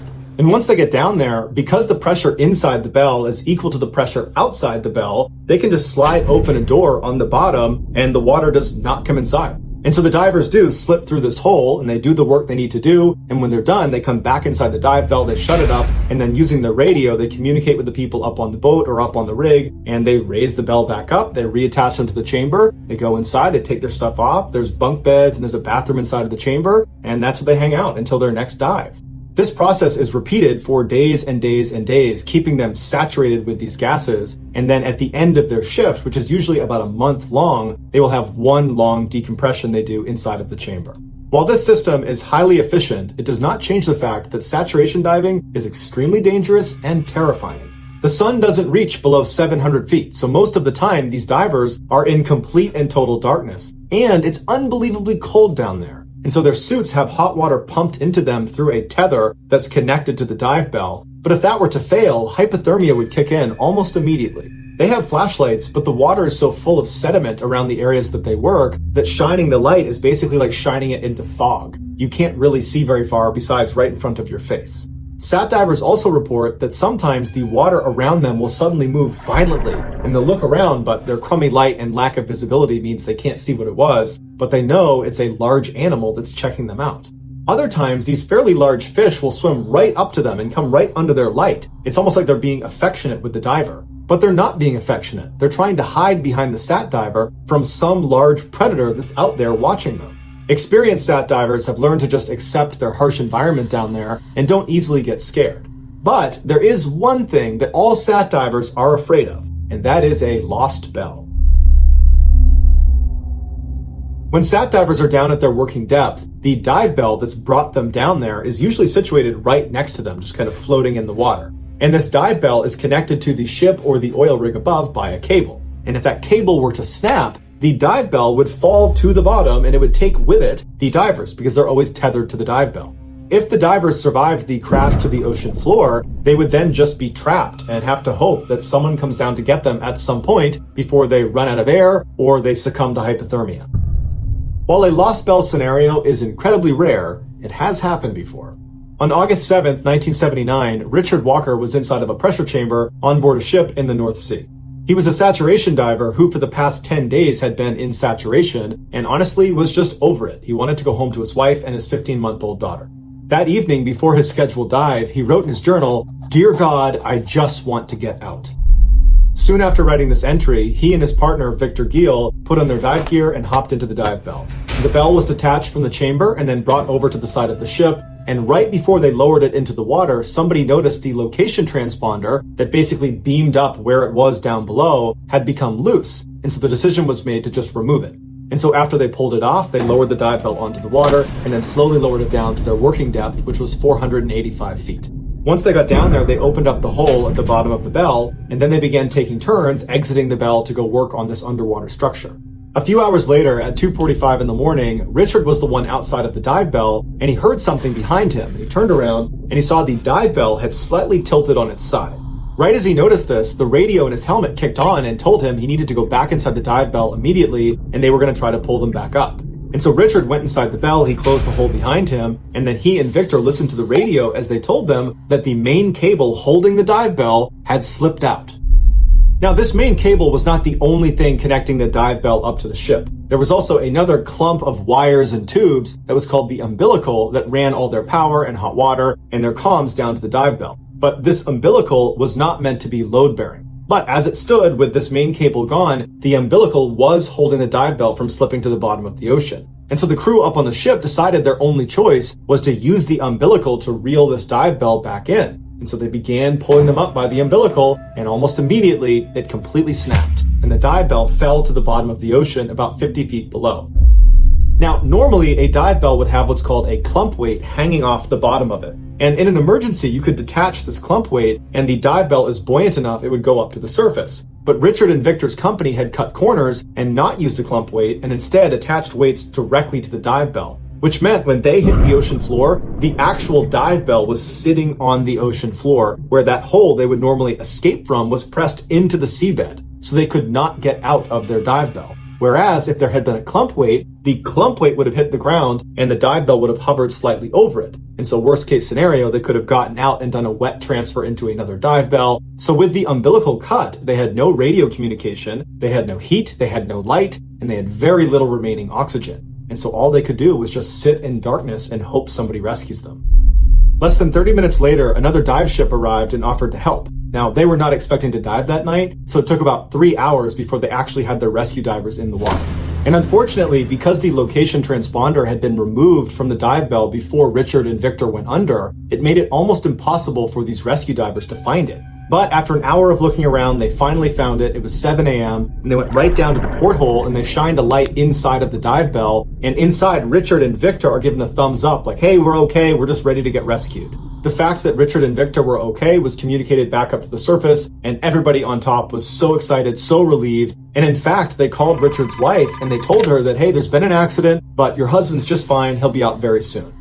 But despite these rescue divers locating the dive bell, because the ship up above that they were attached to kept moving around, it was proving to be extremely difficult for them to stay over the dive bell. And so for the next 2 hours, these rescue divers desperately tried to thread a new wire through the top of the dive bell, but it was going so poorly, and they kept going around and shining their light into the porthole to check on Richard and Victor. And it was very clear that their situation was getting worse and worse by the second. They were not giving thumbs up and smiling. They looked panicked and desperate, and they'd been without heat now for hours, and it was obvious they were running out of oxygen.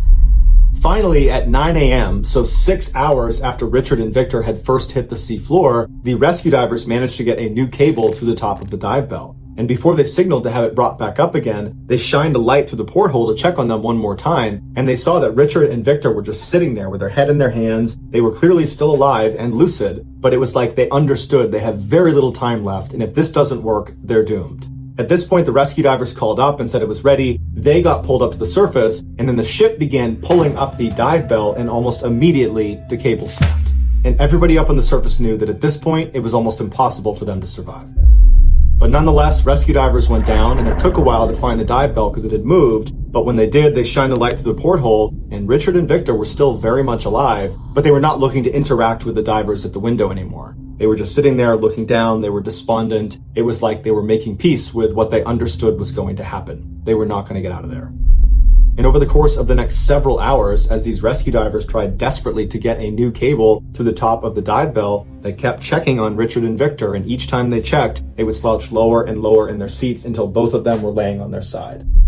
And then finally, the rescue divers got a cable through the top, and then afterwards, they went back up to the ship, and then the ship was able this time to pull the dive bell up and back on board, but when they opened the door, both Richard and Victor had passed away.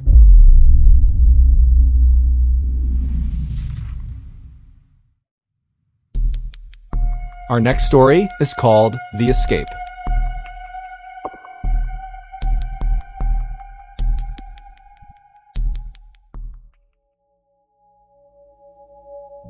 On August 6th, 2018, a manager at a grocery store in Lancaster, California, which is a town about an hour north of Los Angeles, started getting complaints from his staff and from customers about a terrible smell coming from the front of the building. The manager, who had come in the back door that day and so hadn't smelled anything, began walking through the store towards the front in order to investigate. He only made it to the cash registers before he had to throw his arm over his mouth and his nose because the whole front half of the store reeked. The manager's first thought was that food must have somehow fallen somewhere out of view and it was rotting and that was causing the smell. But when he went past the cash registers and went out the front doors, the smell got exponentially worse, and he noticed the smell was predominantly coming from this brown liquid on the ground that seemed to be leaking out of the base of one of the pillars that lined the front of the store. And so the manager thought, well, it can't be food that's causing the smell. It's got to be a sewer pipe leak that's happened right underneath this pillar and it's seeping up through the cement, and that's what's causing the smell. And so the manager went back inside the store and he called a plumber, and then a couple of hours later, the plumber showed up. The manager pointed at the brown liquid out on the front and explained what he thought was going on, and the plumber looked at it and then looked at the manager and said, there's no sewer pipe underneath here. So whatever that liquid is, it's coming from inside the pillar. And so the manager was stumped because this pillar and all the others in the front of the store were purely decorative. There's no reason anything would be leaking out from inside of them. There was nothing inside of them. And so the manager asked the plumber to pull off one of the bricks around the area where this liquid was coming from so they could see what was on the other side. And so the plumber got his crowbar and he began prying off one of the bricks. And then once it was loose enough, he pulled the brick away, revealing an opening into the pillar. And the two men got down and they looked inside, and what they saw horrified them. And they immediately backed up and they called the police. 5 days earlier, a 35-year-old man named Ray Rivera was pulled over by Lancaster, California police on suspicion of driving a stolen vehicle. As soon as the officer got out of their cruiser and began approaching Ray's vehicle, Ray peeled off down the road, turned the corner, and was gone. The officer immediately got back in their cruiser and took off after Ray, but he had gotten a huge jump start and he had fled into a highly populated and busy area where it would be relatively easy to blend in and disappear. The officer called for backup, and before long, there were dozens of other cop cars in the area looking for Ray, but no one could find him. A little while later, the police heard over the radio that a car matching the description of the one Ray had been driving had just crashed into a local grocery store. And so the police head over to the grocery store, and sure enough, there's Ray's white pickup truck crashed into the side of the building, but Ray is nowhere to be found. The police began asking witnesses at the store if they had seen the man driving the white pickup truck, and a few said they had. They said after he crashed, he leapt out of the vehicle and he ran inside the grocery store and then went up a flight of stairs to the staff-only area. The police went inside the grocery store and searched the staff-only area, and they searched the rest of the grocery store, but he wasn't there. And so they assumed at some point after going inside, he managed to slip back out again and had escaped on foot.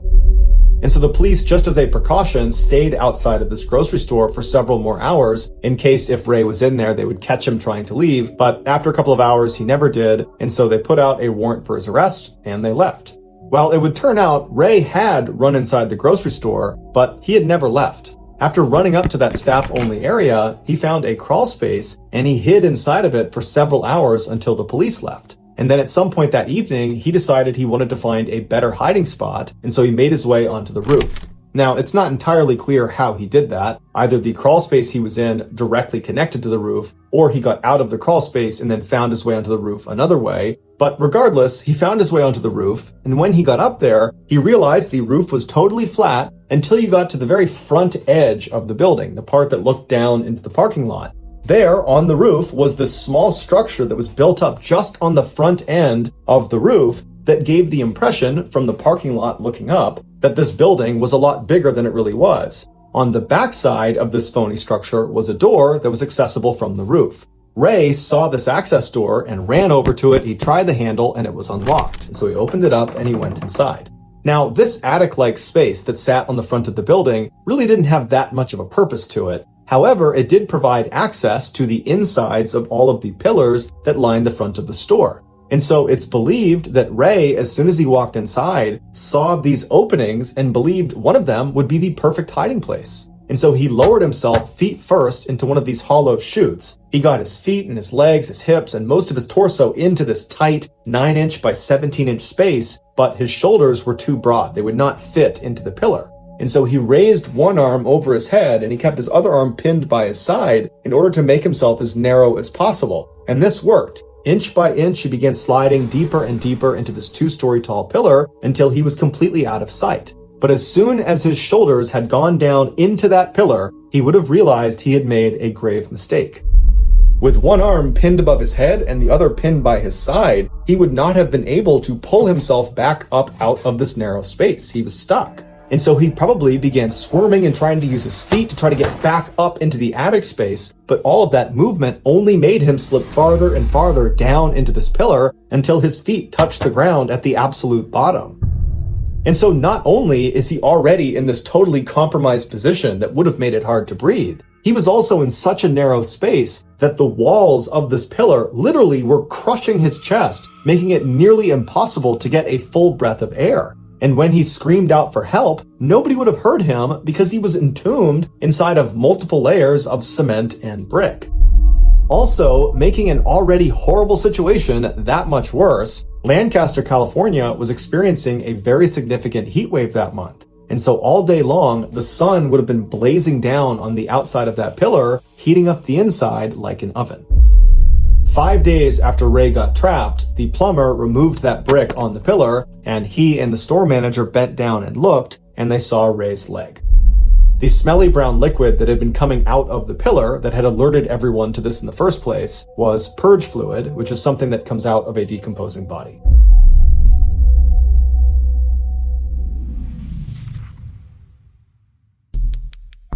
The next and final story of today's episode is called The Chute.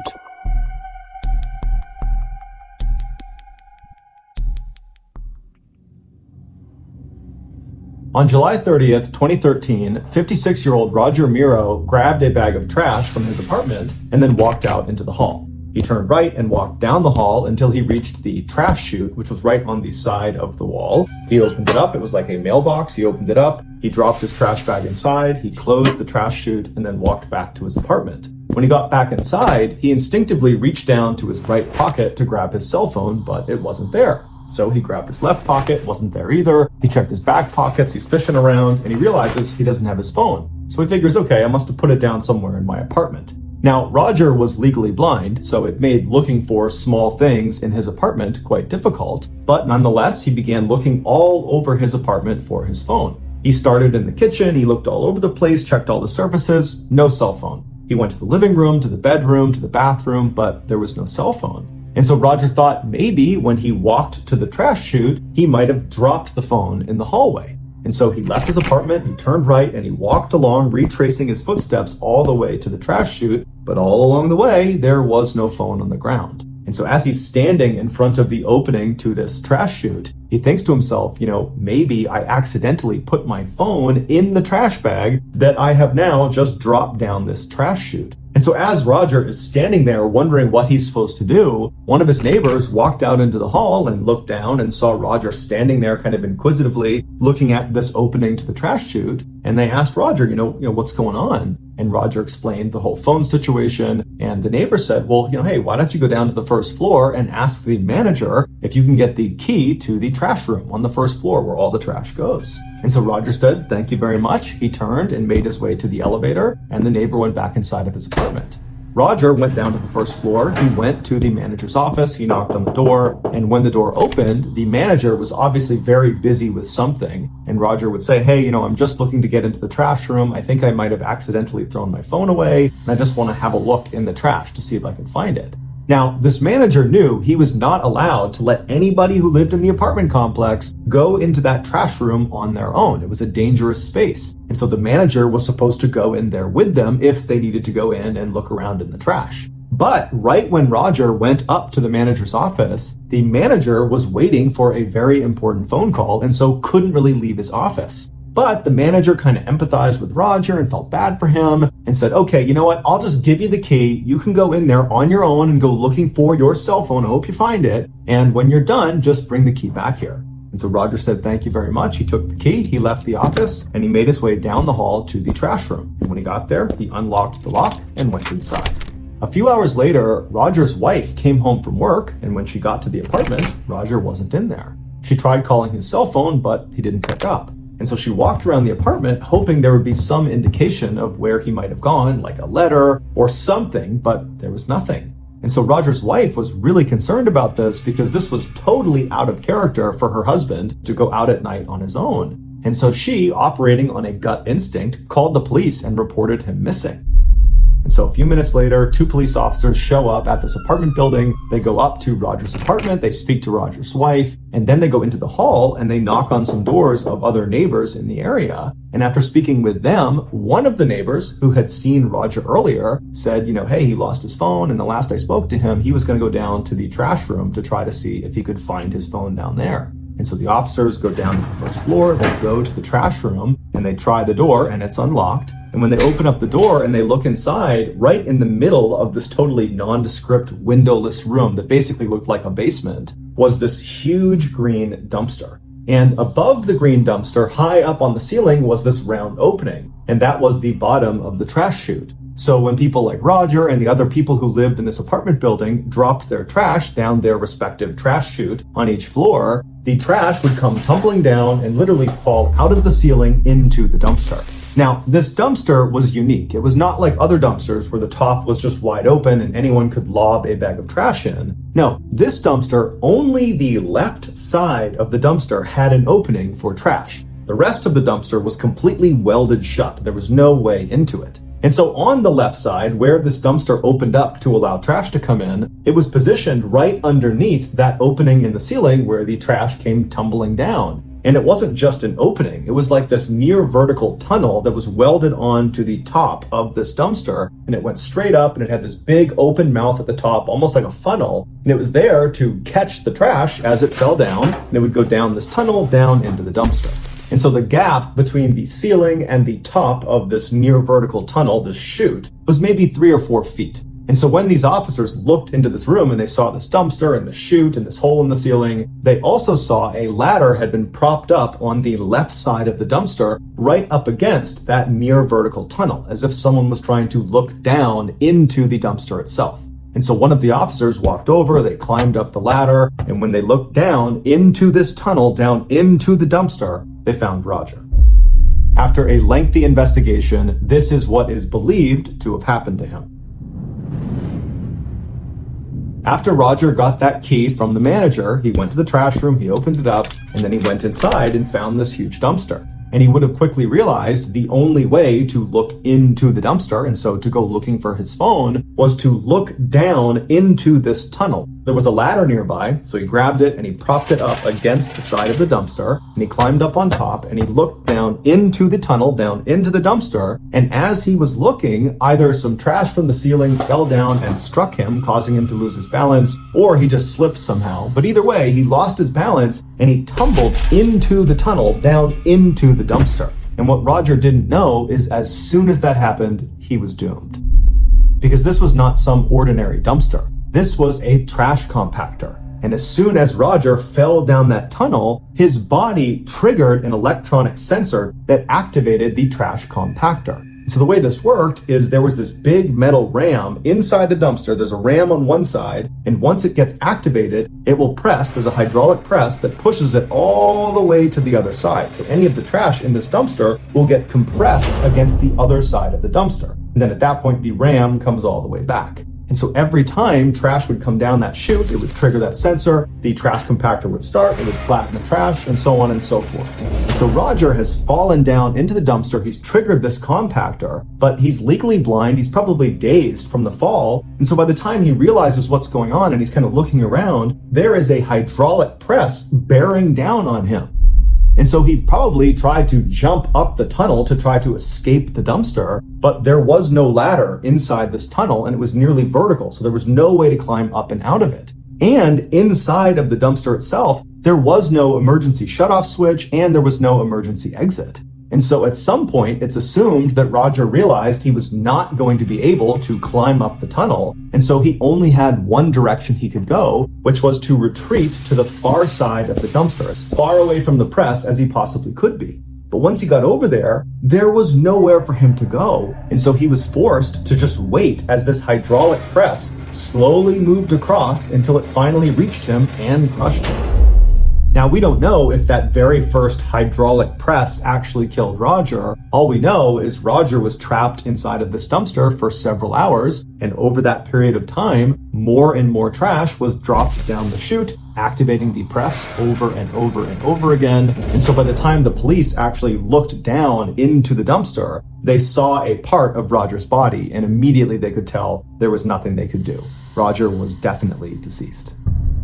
Roger's wife would sue the manager of the apartment building, as well as the company that owned the apartment building, for their negligence, but the outcomes of that case have not been made public.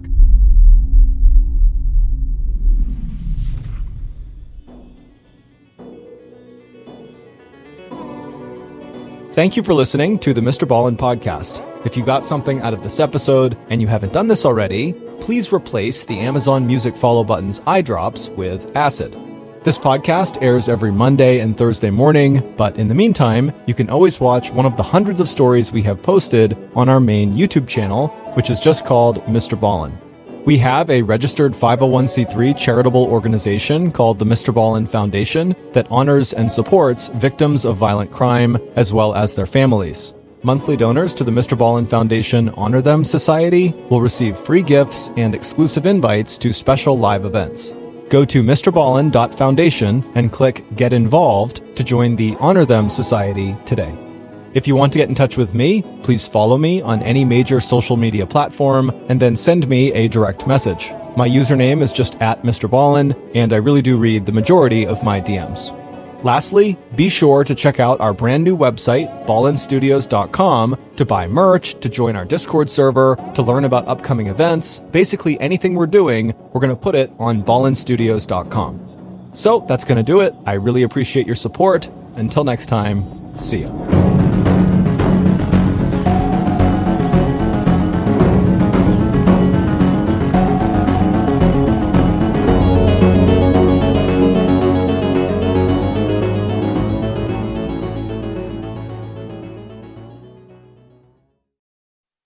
Today's podcast features 3 stories about people who get trapped with no way out. The audio from all 3 of these stories has been pulled from our main YouTube channel and has been remastered for today's episode. The links to the original YouTube videos are in the description. The first story you'll hear is called Behind the Partition, and it's about a husband who wakes up and can't find his wife. The second story you'll hear is called Molding Room, and it's about how one fateful mistake inside a factory had devastating consequences. And the third and final story you'll hear is called Within Reach, and it's about an infamous caving incident. But before we get into today's stories, if you're a fan of the strange, dark, and mysterious delivered in story format, then you come to the right podcast, because that's all we do, and we upload twice a week, once on Monday and once on Thursday. So if that's of interest to you, please offer to cut the Amazon Music follow button's front lawn, but when you're done, be sure to blow all the grass clippings through an open window into their living room. Okay, let's get into our first story, which is called Behind the Partition.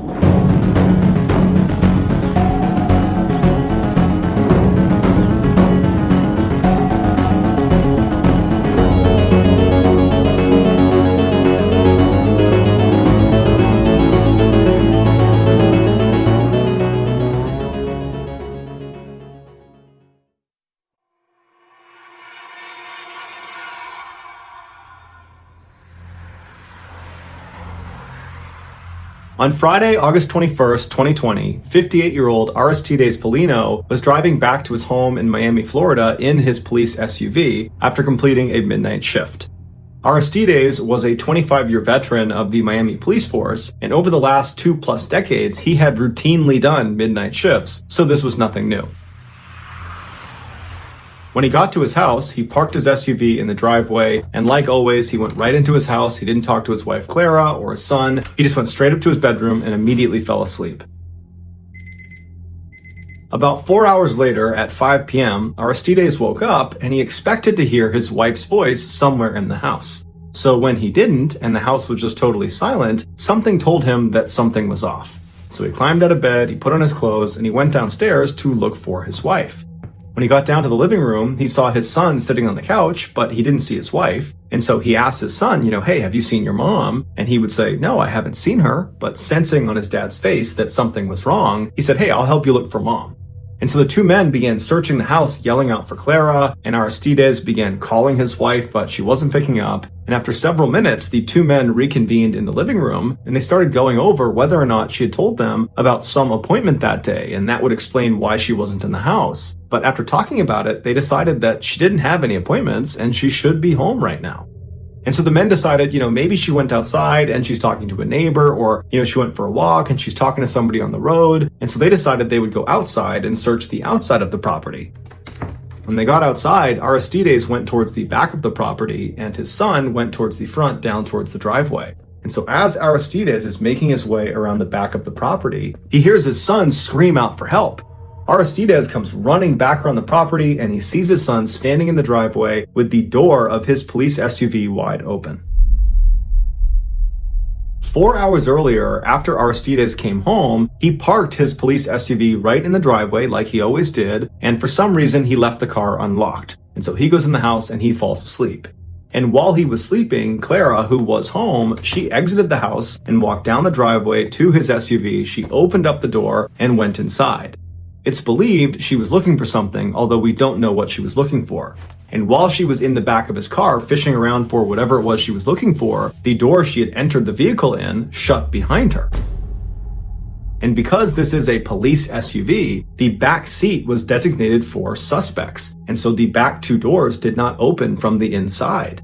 And there was a very thick partition separating the back seat from the front seat, so Clara could not just reach over the seats and honk the horn to get someone's attention. And Clara did not have her cell phone, so she couldn't call anyone for help. And when she screamed out for help to somebody out on the road to help her, her screams were severely muffled, and the back windows of this police car were heavily tinted, making it extremely difficult to see that there was a person in the back seat of this car. So for 4 hours, Clara desperately screamed and kicked and punched and did everything she could to try to free herself from the situation she was in. All the while, the temperature inside the car continued to go up. The SUV was parked in full sunlight, no shade whatsoever, and the temperatures that day were over 90 degrees Fahrenheit. And so by the time Clara was ultimately discovered, the inside of that SUV had effectively become an oven. Aristides ran over to his vehicle and he pulled his wife out and he started doing CPR on her, but it was too late. She had died of heat stroke. Her death was ultimately ruled an accident.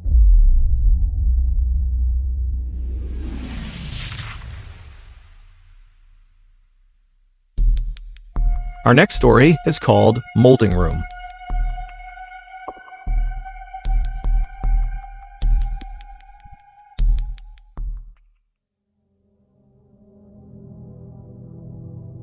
It was 2 days before Christmas in 2010, and 54-year-old Alan Catterall, along with his future son-in-law Mark, were sitting in the break room of a kayak molding facility in the United Kingdom where they both worked.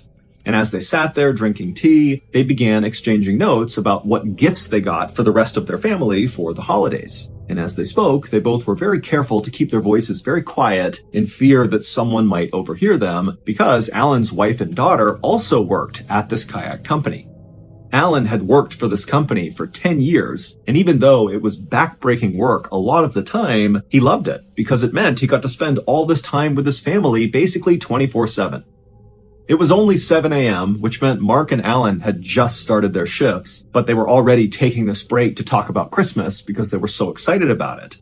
But they finally said, okay, we do need to go to work, and so they put their cups in the sink, and then Alan made his way down to the factory floor, and his future son-in-law Mark made his way up to the control room.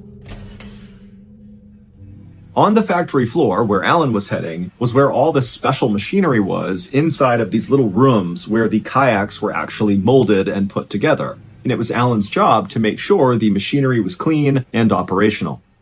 The machinery inside of these little kayak-making rooms was very customized and very finicky, and so Alan was one of the few people at the company who really understood what made it work and what would cause issues, and so he was very valuable at the company. That day, Alan knew one of the circuit boards for one of these molding rooms had shorted out, and so the leadership had decided to shut down that particular molding room while the circuit board was fixed. And so when Alan went down and began checking out each of these molding rooms, he knew which one had been shut down. So he knew when he went in there, it was not going to be operational. But when he went into that particular molding room, he noticed that it really needed a good clean.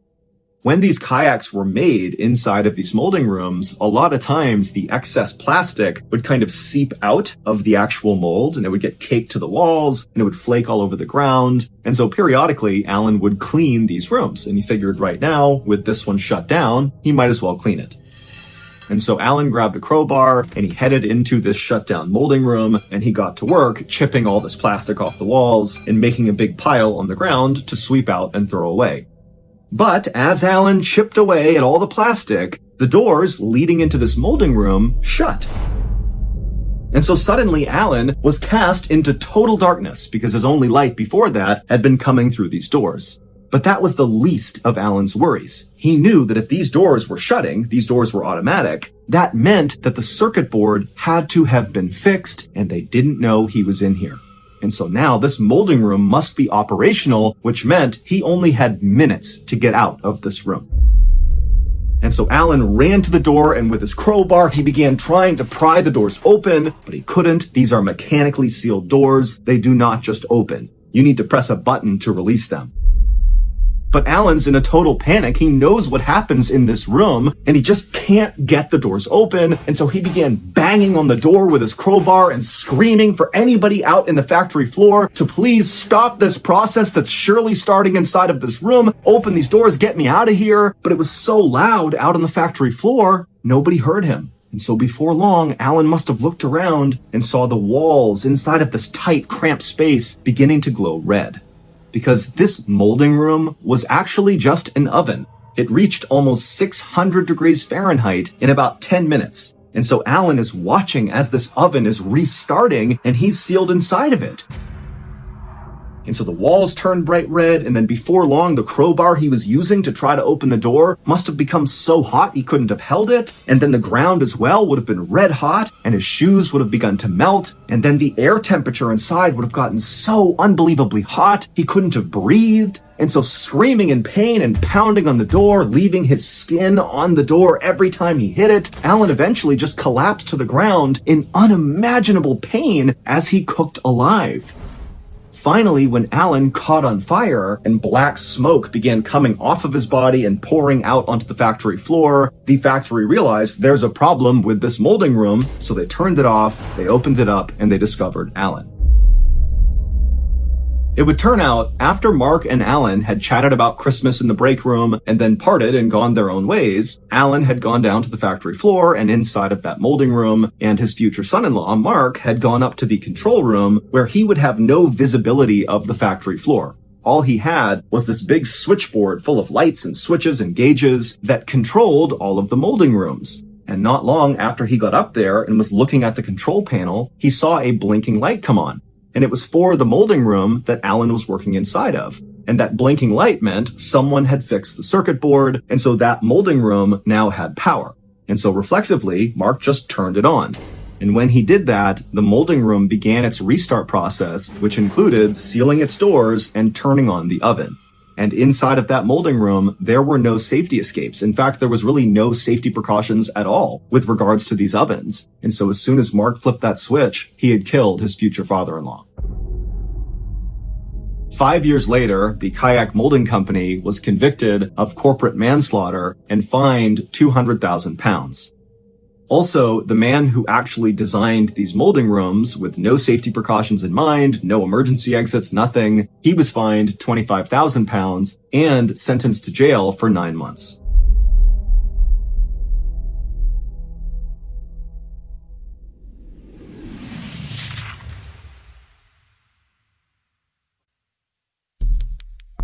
The next and final story of today's episode is called Within Reach.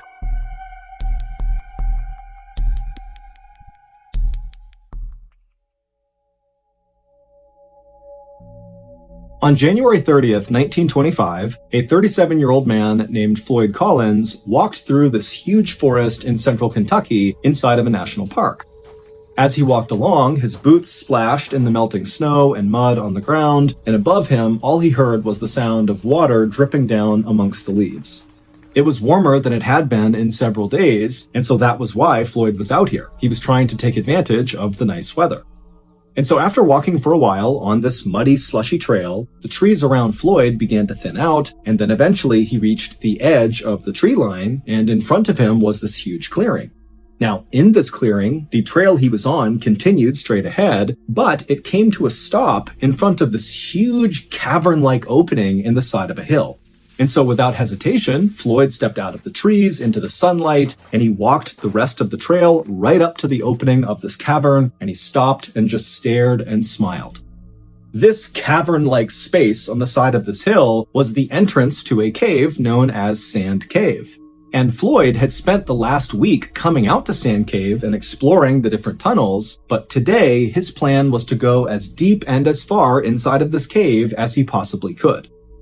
Caves were a huge tourist attraction in this region, and Floyd was a very experienced caver who had been caving since he was 6 years old, and he knew that most of Sand Cave had not been explored. And so if he could go in there and explore all the different parts of the cave and map it all out and make sure it was safe, it was sure to be a huge moneymaker. He could bring people here and lead them on guided tours.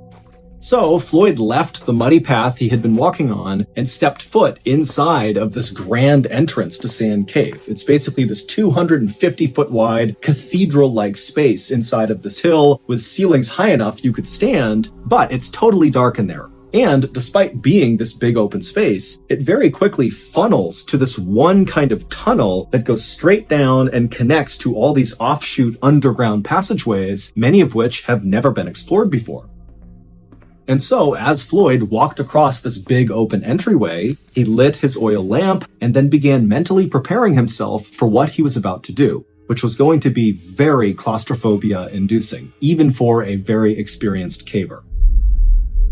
And so Floyd reached the back of this huge entryway, and he reached this tunnel that would connect to the rest of the cave, and he began walking down it. And this tunnel was not very restricting. You could stand in it, you could move around in it, but it was very short. It was 15 feet straight down at an angle, where at the bottom of those 15 feet was a square hole in the ground. And Floyd, having been here the previous week, knew that once you go through this hole, the real caving begins. Now you're going to be down on your hands and knees, wriggling your way through these very tight and restricting areas where you don't really know where you're going, because again, a lot of this stuff has never been explored before. But this is why Floyd loved caving. He loved the adventure and the risk of doing things like this. And so Floyd got to this hole, he put his oil lamp down on the ground, he casually lowered himself feet first into this hole, which dropped down several feet, and then once he was on firm ground, he reached up, grabbed his oil lamp, and pulled it into the hole with him. Once he was inside of this lower level space, he crouched down and looked around, and off to his right was a tunnel that he could crawl through that seemed to lead to a series of other tunnels. And so he puts his lamp in front of him, he gets down, and he begins crawling through this tunnel. And after a little while, he reaches this kind of fork in the road where he had several options of very narrow tunnels to choose from. Now, the previous week, Floyd had gone down several of these tunnels and mapped out where they went, but there was one tunnel in particular at this fork that was very narrow. It was likely the most narrow of all the tunnels, but from where he had seen the last week, it looked like it went pretty far without obstruction. And so he immediately began going headfirst into this tunnel where he had no idea where it was going to go. Think about that. If you go headfirst into a tunnel and you get stuck, what are you going to do? You can't really go anywhere. So this guy is like totally fearless, just going headfirst into what most people would consider a nightmare scenario. And so the way Floyd would approach these very tight tunnels is he would put his oil lamp out in front of him, and then he'd keep his hands over his head, and he'd kind of wriggle his way headfirst and push his lamp along the way. And so that's what he did. He began going into this really restrictive tunnel. It's hard to breathe because the walls are so tight on his chest cavity. But as he's going, eventually the ceiling begins to slope upward just enough that he can pull himself up onto his hands and knees and kind of catch his breath. By this point, Floyd was approximately 55 feet underground. That's where this little pocket was, where he could get up on his hands and knees and breathe. And so from this position, he still could see with his lamp that this tunnel continued to snake further and further down, and his hope was that eventually it would lead to a big underground chamber that was not just big enough to go to your hands and knees on, but was big enough you could stand and walk around in, because those were the big tourist attractions. Not only because it seems like another world underground that you can fully explore and walk around in, but also, as Floyd knew from his past experience of going into other caves, a lot of times those big underground chambers are full of Native American artifacts. And again, that was a huge potential moneymaker for people like Floyd because it allowed him to advertise that this cave where tourists could go explore was full of all this rich history. And so Floyd eventually, after catching his breath in this little spot, got back down onto his stomach with his hands out in front of him with the lamp out ahead of his fingers, and he began going deeper and deeper into this unexplored section of Sand Cave. And as he inched along, even though the ceiling remained very tight on top of him, he's totally compressed to the ground, the walls on either side of him began to expand, which meant Floyd, if he wanted to, could actually turn himself around, although he couldn't stand up. And so Floyd is making his way down this very low ceiling area when he notices his oil lamp is beginning to flicker, which means it's going to go out soon. Now, Floyd wasn't concerned about suddenly being in the darkness inside of a cave. Now, to most people, that would be terrifying, but Floyd, again, was so experienced, he was very confident that he could easily make his way out again just by touch. He didn't need the light. But he did know that trying to move around inside of a cave in the darkness was dangerous, and so he should not do that if he could avoid it. And so as much as Floyd wanted to continue and hopefully find something incredible inside of this cave, he decided he really needed to just turn around and go back to the surface and come back the next day to continue exploring. And so, because this part of the tunnel he was in was really wide, he was able to turn himself around and drag his lamp until he was facing back uphill, and then he rolled onto his back. So his head is pointing back up where he came from, and his feet are pointing in the direction that he had previously been traveling, and he's on his back. And so his oil lamp is above his head. He can move his arms side to side because, again, it's pretty wide in the area he's in, but his head is pretty restricted by the ceiling. And he began inching with his heels and pushing with his arms, moving up the tunnel on his back. And as he would move, he'd use his head and his hands to push the oil lamp back up the direction he was going. And for a little while, this system worked great. But at some point, right as he was getting close to that area where he was able to previously get on his hands and knees and catch his breath, Floyd accidentally kind of rushed and pushed his lamp too hard and knocked it over, which extinguished the light. And so suddenly, Floyd was cast into total darkness. Now, again, Floyd was not concerned or really even scared about being in darkness inside of this cave, but this was not a good scenario and he knew it. But he told himself, stay calm. He knew where he was in the cave. He just needed to get to that little pocket. He'd catch his breath, and then he'd continue his way back up, eventually reach that hole in the ceiling, that square hole. He'd climb out, make his way out of the cave, and boom, he'd be done. And so Floyd just continued to push the now extinguished oil lamp above his head, and he continued to inch with his heels and moved his arms around to keep going backwards up this tunnel. But then, right before Floyd reached that pocket inside of the tunnel where he could get onto his hands and knees, he heard the sound of falling rocks somewhere below him, kind of near his legs. Now it's pitch black, he can't see anything, and so Floyd just kind of held his breath and hoped that whatever was happening wouldn't affect him, but then he felt a shooting pain in his left leg. A 27-pound rock had broken loose from the low ceiling and landed on his left ankle.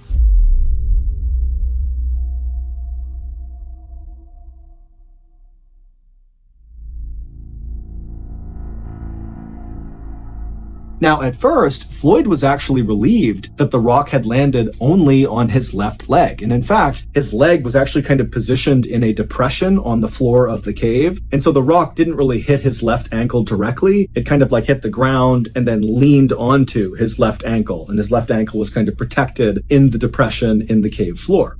And so Floyd's thinking, thank goodness it only landed on my ankle and not on my head or my chest, because then I'd be dead. And so, after catching his breath and kind of calming down, Floyd tensed his body and pulled his left leg as hard as he could to clear this 27-pound rock, but his foot wouldn't budge. And so, Floyd thought he would just reach down and kind of dig his foot out. He'd just move the rock out of the way. But even though this cave had widened out on either side of Floyd when he had gone deeper and deeper into it, because he had retraced his steps, he was farther up the tunnel where those sides had really come in much closer to him. And so he wasn't able to actually reach down and touch the rock. The walls made it impossible. And so he wasn't able to use his hands to clear this rock. And so Floyd is pinned underground, unable to move, in absolute pitch darkness inside of a cave that's practically crushing his chest because the ceiling is so low, and he knows it's unstable. The ceiling has now fallen off, so there's a chance more rocks could come in at any time. I mean, this is like a worst case scenario for anybody who goes caving. But Floyd told himself to just stay calm. He knew this was a very bad situation, but people were certain to find out he was missing, and they knew he had gone to Sand Cave, and they would come here, they would find him, and they would rescue him. And so Floyd just decided he would wait. And for an agonizing 30 hours, remember, 30 hours of pitch blackness, trapped in a totally claustrophobic environment. 30 hours of this, no food, no water, can't go to the bathroom. He's laying there for 30 hours, and then finally, he hears a voice coming from somewhere near the entrance of this cave. And when he heard that voice, it was like the sweetest sound he had ever heard. Because not only did they represent help, but the voice was coming from Floyd's brother, Homer, who was also a very experienced caver. And so Floyd's thinking, thank goodness, I'm saved. And so Homer was able to navigate from the entrance down all the way to the tunnel that Floyd was in, and Homer got to that spot in the tunnel where Floyd had gone to his hands and knees, that pocket there. So Homer's in that pocket, and he can see Floyd is only a few feet away from him. He can see Floyd's head right there. And so Homer, who had a lamp, he shines the light on Floyd, and the two brothers don't waste any time with small talk. Instead, Homer, who had his oil lamp, had set it up right next to them, and he began feeding Floyd sausage sandwiches and giving him sips of water. And then Homer would tell Floyd that he just did not have the equipment to help Floyd get out right now, but Homer was going to go back to the surface, get men, get supplies, and then come back and save Floyd. And so Floyd is very thankful, he's very relieved, he says goodbye to Homer, and Homer turns and makes his way back up to the surface. 15 hours later, Homer would return by himself, and so at this point, Floyd has been trapped for 45 hours. And so Floyd, he's laying there kind of in and out of consciousness, and he hears the sound of Homer calling out to him, and then he hears the sound of Homer chiseling away at some rocks. It would turn out Homer's plan to save Floyd was basically to chisel away the side of this section of tunnel that Floyd was stuck in order to be able to reach down and somehow, some way, clear the rock off of Floyd's leg and then pull Floyd up. Now, Floyd understood, of course, that this plan of chiseling away the side of this tunnel to make it wider was going to take some time, but luckily Homer had shown up with more food and water, and they chatted the whole time as Homer worked, and so Floyd was in good spirits, and Homer was very optimistic. But after 8 hours of Homer slowly chiseling his way, widening this tunnel, he hadn't made much progress, and he was totally exhausted. I mean, you gotta remember that the angle he was working at was horrible. He was basically crouched down on his hands and knees, chipping away at this rock. And so after those 8 hours, Homer would leave Floyd and go back home and sleep and eat and drink and kind of recover. But he told Floyd, don't worry, tomorrow more men will be here to help chisel away this tunnel and get Floyd out of there. But over the course of the next 50 hours, Floyd remained trapped inside of this tunnel with the rock pinning his leg, and despite Homer and several other men getting down there and very diligently chipping away at this tunnel, it just was not happening very quickly. And so over the course of those 50 hours, Homer began going in and out of consciousness, and he began not being able to differentiate between what was real and what was not. At one point, he would say that he believed the cave had kind of opened up, and these angels riding golden chariots with flaming wheels had come in to save him, and as they were lifting him out of the cave, he smelled food and coffee, and then suddenly his hallucination cleared, and he realized he was trapped in the darkness all alone, still in this cave, and it was like it destroyed his morale. And so Floyd is really starting to go downhill, and the rescuers are realizing they need to do something, and they need to do something now. But at the 130-hour mark, things got even worse for Floyd. As he was laying there in the tunnel, this was sometime in the middle of the night, and so no rescuers were actively down there trying to chisel their way down to him. He was laying there and he was listening to the sound of the running water somewhere outside the cave, and that sound was kind of amplified down to him. And then all of a sudden, he heard the sound of falling rocks somewhere up above. And then when those rocks stopped and it went silent again, he could not hear the sound of the running water. It was very muffled. And that was when he realized that there must have been a cave-in somewhere higher up in the cave, which meant potentially there could be a significant block just to get down to him. Forget about widening this tunnel. I mean, he could be actually entombed inside of Sand Cave. And so Floyd did the only thing he could do, which was to pray. It would turn out that cave-in had indeed blocked the way for rescuers to get down to Floyd. And because of how extensive this cave-in was, the rescuers actually decided to start carving a brand new tunnel that would join up with the side of Floyd's tunnel. I mean, this is an even bigger undertaking than just chiseling the side of the tunnel that Floyd was in, which was their original plan and had taken several days. And so now they have to build this brand new tunnel to Floyd. And so finally, on February 16th, 1925, so a staggering 17 days from the time Floyd got first stuck in this cave, the rescue team finally punched through and reached Floyd. And as soon as they did, the lead rescuer looked over at Floyd, and then he paused, he turned up, and he just said, "Dead." It would turn out shortly after that cave-in, which sealed Floyd in completely inside of Sand Cave, at some point over the next couple of days, those rocks began to break free and tumble down the cave and began striking Floyd until finally one or several of those rocks hit him in the head or chest and killed him. So just imagine you are trapped. You've been there for several days. You're in total darkness. You're entombed inside of this cave. And periodically, rocks just come tumbling down and smash into you. Who knows how long it took to kill him, but that has to be one of the most agonizing ways to go ever.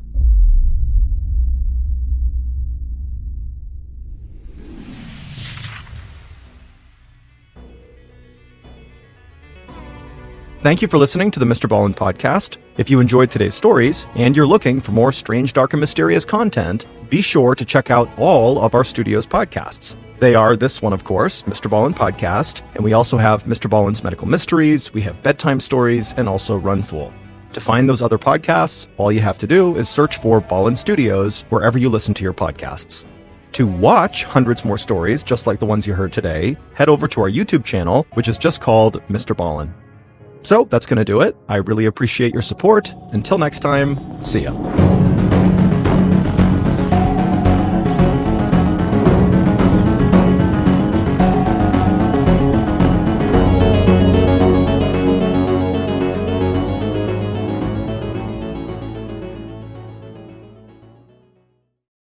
Today's podcast will feature 3 stories that all involve people who were trapped with no way out. The audio from all 3 of these stories has been pulled from our main YouTube channel and has been remastered for today's episode. The links to the original YouTube videos are in the description. The first story you'll hear is called Escalation, and after you hear this story, you'll likely never feel safe on an escalator again. The second story you'll hear is called Volunteer, and it's about a swimmer who mysteriously goes missing in a lake, which prompts a local man to come in to help. And the third and final story you'll hear is called The Messiest Place, and it's about a disappearance inside of a hospital that nobody can explain. But before we get into that story, if you're a fan of the strange, dark, and mysterious delivered in story format, then you've come to the right place because that's all we do, and we upload 4 times a week: Monday, Wednesday, Thursday, and Fridays. So if that's of interest to you, please replace all of the follow buttons toilet paper with duct tape. Okay, let's get into our first story called Escalation.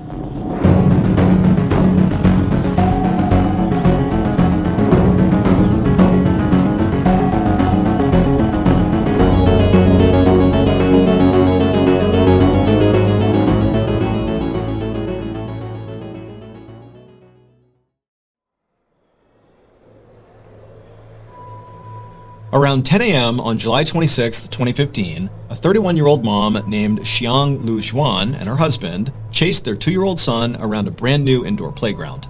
This playground was on the 6th floor of a mall in Jingzhou City, which is in central China.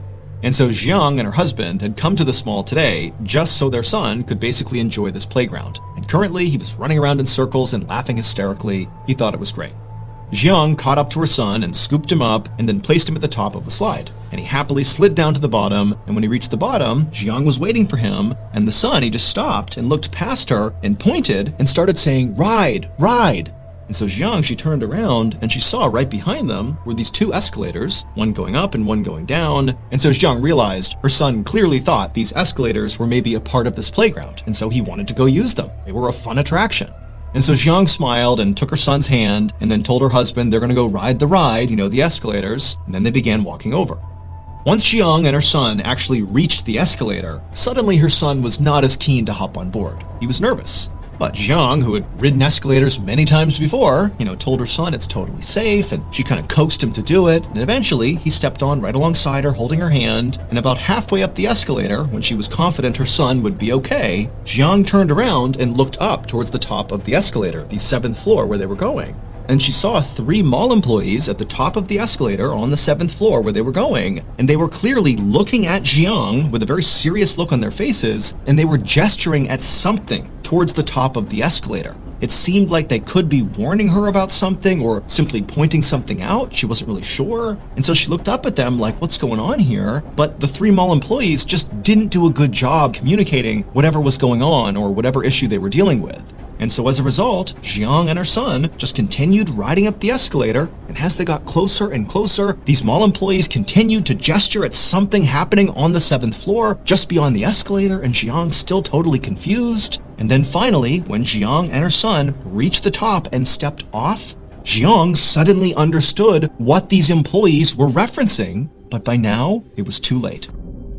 Moments later, Xiang's husband, who was still down below on the 6th floor at the playground, he heard the sound of his wife and son screaming over near the escalator. And so instinctively, he bolted over to the escalator. He didn't see his wife, didn't see his son, and he began going up the escalator when someone at the top screamed at him to stop and get off the escalator. And so he did. And right then, a mall employee came running down the other side carrying his son. And this person handed the son over to Xiang's husband. And Xiang just said, "Where's my wife? Where is she?" And this employee, who clearly was completely shocked by whatever had happened up above, just shook their head. It would turn out, earlier that day, those mall employees who were at the top gesturing to Xiang, they had discovered a defect with the metal platform that sits right at the top of the escalator on the 7th floor. Basically, when you get off this escalator, it's the platform you step onto first. They had found there was something wrong with it. It wasn't stable. But instead of immediately blocking off the escalator to make sure nobody walked on it and then go get it repaired, these employees just kind of nonchalantly allowed the escalator to continue, stationed a couple of them at the top to make sure nobody, used the escalator, and then called for a repairman.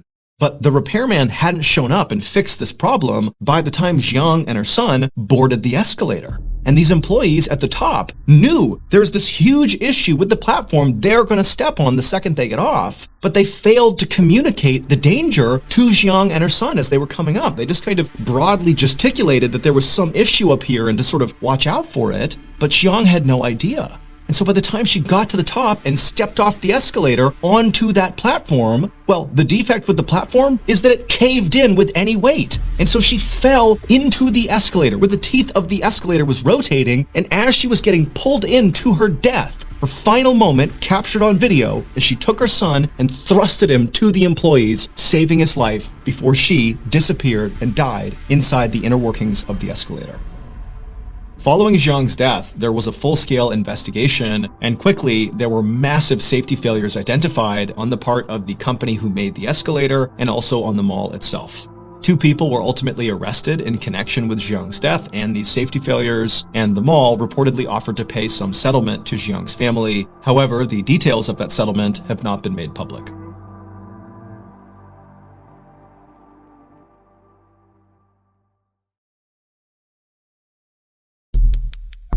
Our next story is called Volunteer.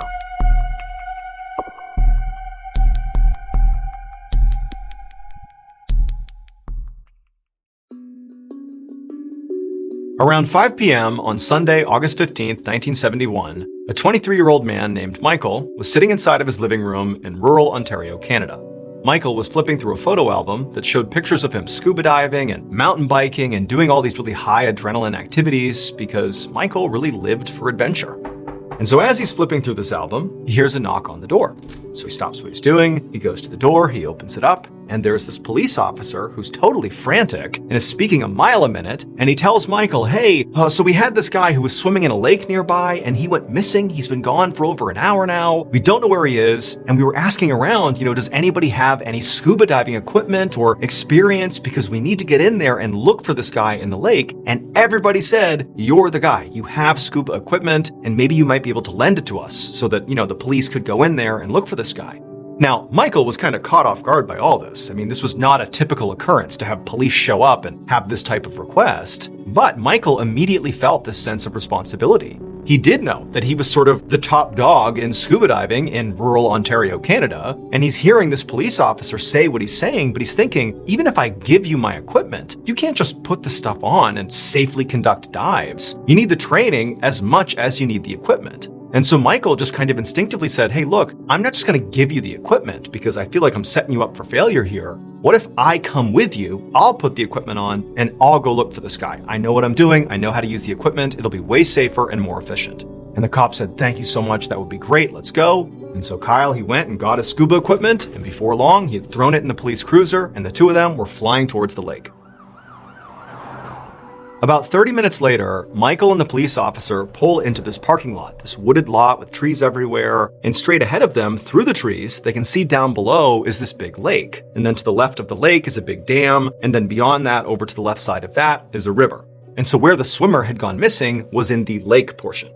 And so Michael quickly hopped out of the car, he grabbed his scuba gear, and then he and the officer took off running through the trees down to the lake. And when they got down there, Michael scanned the area and he saw there were all these police officers and park employees. There were other people who clearly had just come to the lake that day, like tourists, and everybody's kind of scanning the lake. No one's really in the water, but everyone's sort of walking around the perimeters, like hoping they can just see this missing swimmer somewhere. And also Michael noticed clearly the family of this missing man was, off to the side, and many of them were crying, but it definitely seemed like no serious search effort had really happened yet. It's like everybody was just kind of waiting for something to happen. And so when Michael shows up with all his scuba gear, it was like everybody looked at him as like, oh my goodness, thank you. Like, get in there, find him. Like, I bet he's okay. Like, get out there. And Michael, he's thinking to himself that he hadn't done a search like this before, but the fact somebody was missing for that long already did not bode well. But he thought, you know what? I'm going to go in there. I'm going to give it my best shot, and I hope we find this guy still alive. And so Michael put on all his equipment right on the shore side, and everyone's waiting, kind of watching, anxious about what's going to happen next. And once he had donned his equipment, Michael stood up and just began scanning the lake, looking for,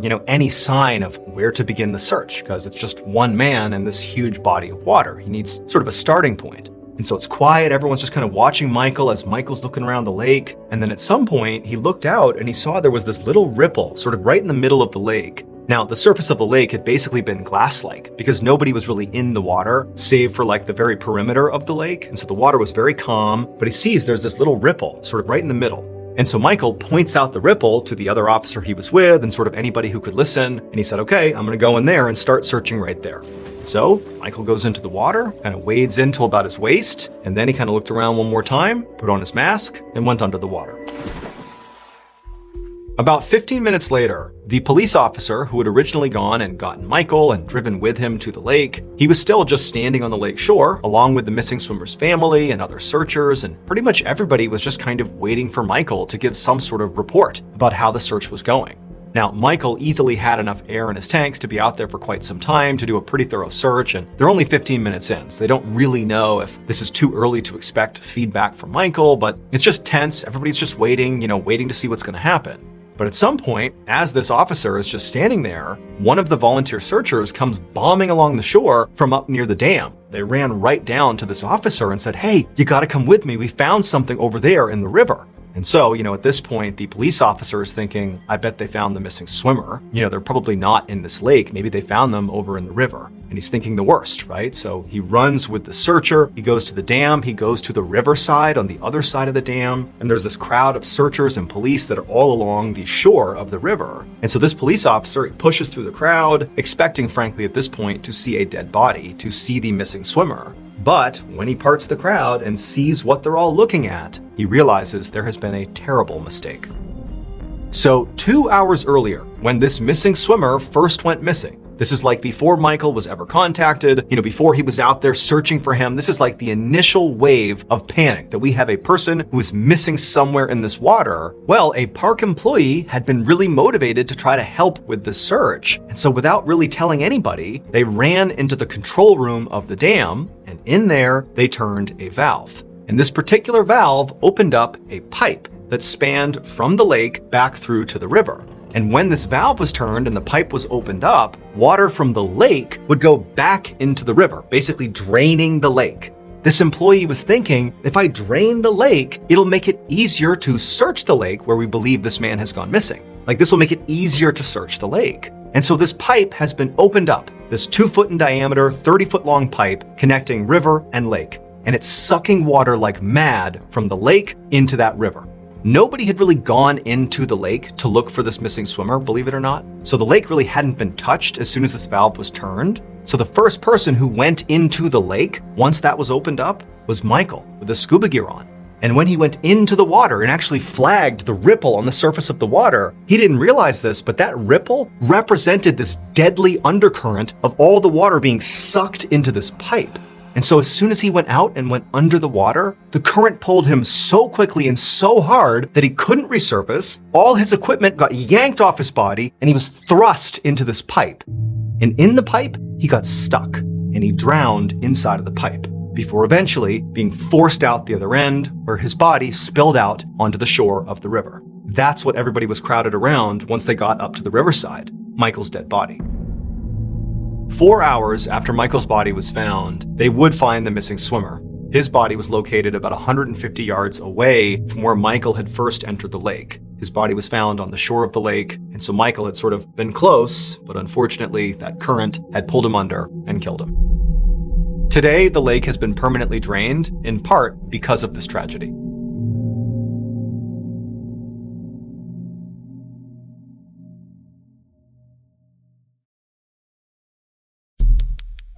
The next and final story of today's episode is called The Messiest Place.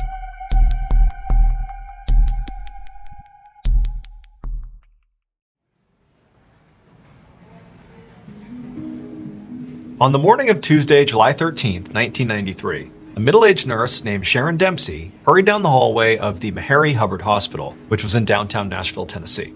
And as she went down the hallway, Sharon checked in every single hospital room because she was searching for a patient that kept disappearing from her room. When Sharon reached the end of the hallway, she looked into the last room, and there, inside, was the woman she was looking for. Her name was Mildred Lancaster. She was 69 years old, and she was sweeping the floor of another patient's room with a broom that Sharon knew she had taken from the custodian's cart. Sharon walked in, and she politely asked Mildred, what are you doing here? And Mildred turned to her and just said, oh, she was just doing her job. At this, Sharon, the nurse, just sort of sighed and kind of rolled her eyes because, obviously this was not Mildred's job. Mildred was a patient. She had been admitted to the hospital 2 days earlier, primarily because she was having stomach pain, but she also suffered from severe bouts of confusion, which is something she was witnessing right here. Her family had told doctors that, Mildred had spent most of her life being a housekeeper. And so when she would get confused, which, they saw plenty of times, she often would sort of default to thinking that she was back to being a housekeeper, even though, she was home or clearly not working. She would think she was working. And so when Mildred began demonstrating this kind of bizarre, disoriented behavior, there was some consideration to actually just physically restraining Mildred inside of her room to keep her from vanishing and, going and thinking she was a housekeeper somewhere. She could get into trouble or get hurt. However, Mildred was this very sweet and gentle woman who, it was just hard to forcibly restrain inside of her room. And so instead, the medical team decided that we're just going to have to deal with the fact that periodically she's going to, think she's at work and it might walk out of her room and go start cleaning somewhere. And so we need to keep a close eye on her and keep her safe and just deal with her stomach pain and sort of manage her disorientation. And so in this moment, Sharon, the nurse, who's just found Mildred once again cleaning some room she was not supposed to be in, she just, followed their protocol and went in and kind of gently told Mildred, like, okay, put the broom down, come with me. And, Mildred listened and she led Mildred back to her room and Sharon continued going about her day. A couple of days later, and Sharon was doing her regular rounds through the hospital. And as she did, she went into Mildred's room and once again she saw the room was empty. Now, Sharon was actually just kind of annoyed at this point. She wasn't really concerned because by this point, Mildred had done this, had, become disoriented and left to go clean or something so many times by this point that it was just kind of a hassle. But, Sharon just followed protocol and quickly left the room and began walking along the floor looking for Mildred so she could bring her back. But after searching the floor, she didn't find Mildred. And so after checking the whole floor again, but this time much more thoroughly, looking in every closet, every supply area, really searching the area and still not finding her, that's when Sharon began to panic. She began going to other nurses and doctors and asking them, have you seen Mildred? And remember, at this point, the whole floor is aware of what's going on with Mildred, but nobody had seen her, so nobody knew where she was.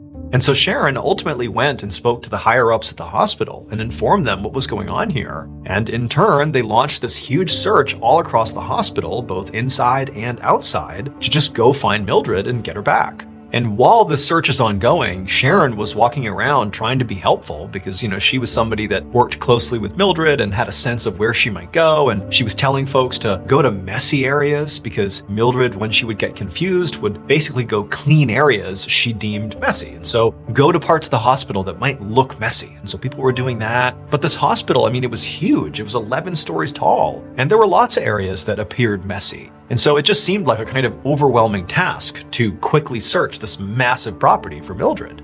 And then on top of that, making it even harder to find Mildred was the fact that the hospital didn't have security cameras. So they couldn't just pull up the footage and see if maybe Mildred had walked outside or something. After about an hour of the search going on, when still they had not found Mildred and people were starting to wonder, like, are we even going to find her at all? It was at that point that something new and really concerning happened. Sharon called Mildred's cousin to let her and the rest of Mildred's family know that Mildred was missing and that this time it was actually pretty serious that they hadn't found her. But as Sharon is breaking this news to the cousin stops her and says, well, wait a minute, I think I know what's going on here. Because apparently, a few hours earlier, the cousin had gone to the hospital to visit Mildred. And when they got there and spoke to the receptionist looked up Mildred to see what room she was in. And on their system, it showed that Mildred had checked out of the hospital that morning. So she was not there.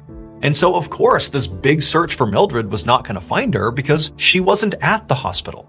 But this really made no sense to Sharon. It did logically make sense that if she checked out, that would explain why she wasn't here. But Mildred should not have been allowed to check out of the hospital. She still definitely was not well. Not just her confusion, but also the stomach pain she was having. Like, she was still totally sick and should not have been discharged. But, the cousin was adamant that they actually left the hospital because they told them, Mildred's not here. There's no one to go visit. She's gone. She checked out. And so Sharon hung up with the cousin and quickly ran down the hall to go talk to the receptionist to see if it was actually true that Mildred had been discharged. And when the receptionist looked it up, sure enough, it was true. Mildred had checked out.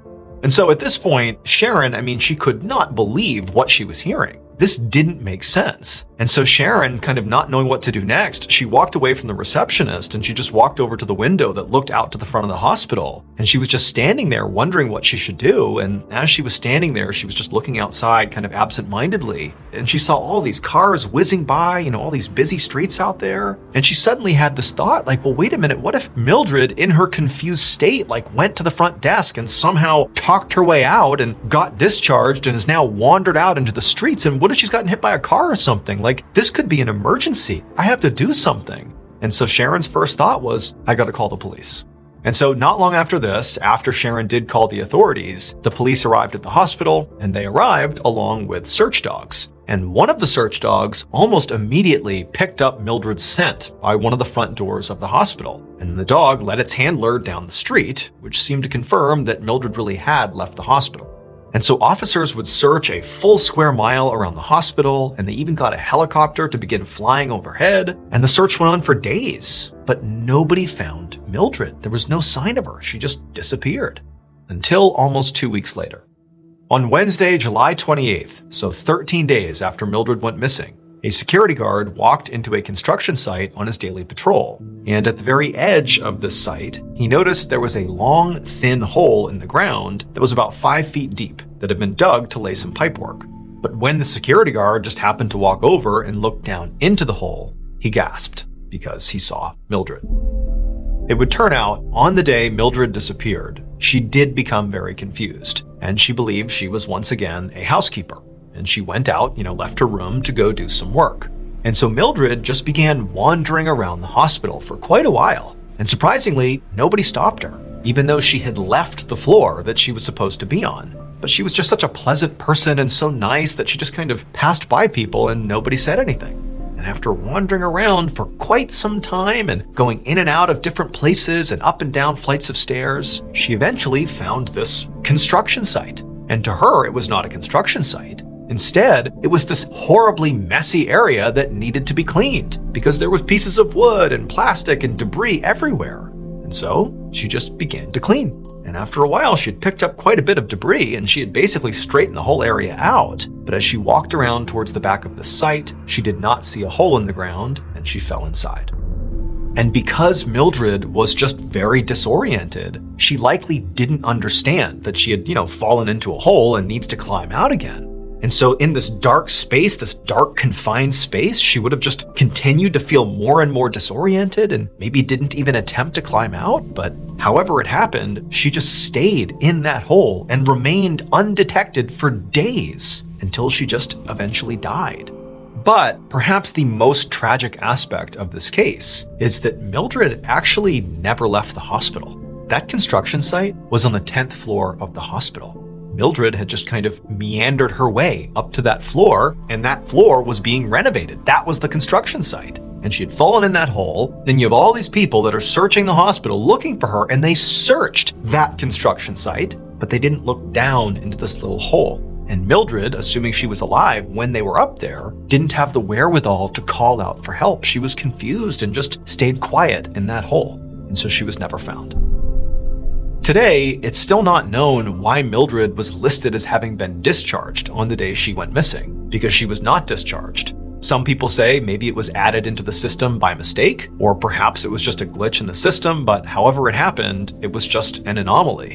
And then also the police dog that found Mildred's scent that took the authorities away from the hospital, that's also anomalous. We don't know how or why that happened.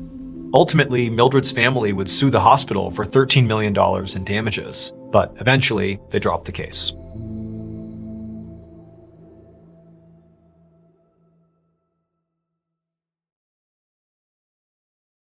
A quick note about our stories. They are all based on true events, but we sometimes use pseudonyms to protect the people involved, and some details are fictionalized for dramatic purposes. The Mr. Ballen podcast, Strange, Dark, and Mysterious Stories, is hosted and executive produced by me, Mr. Ballen.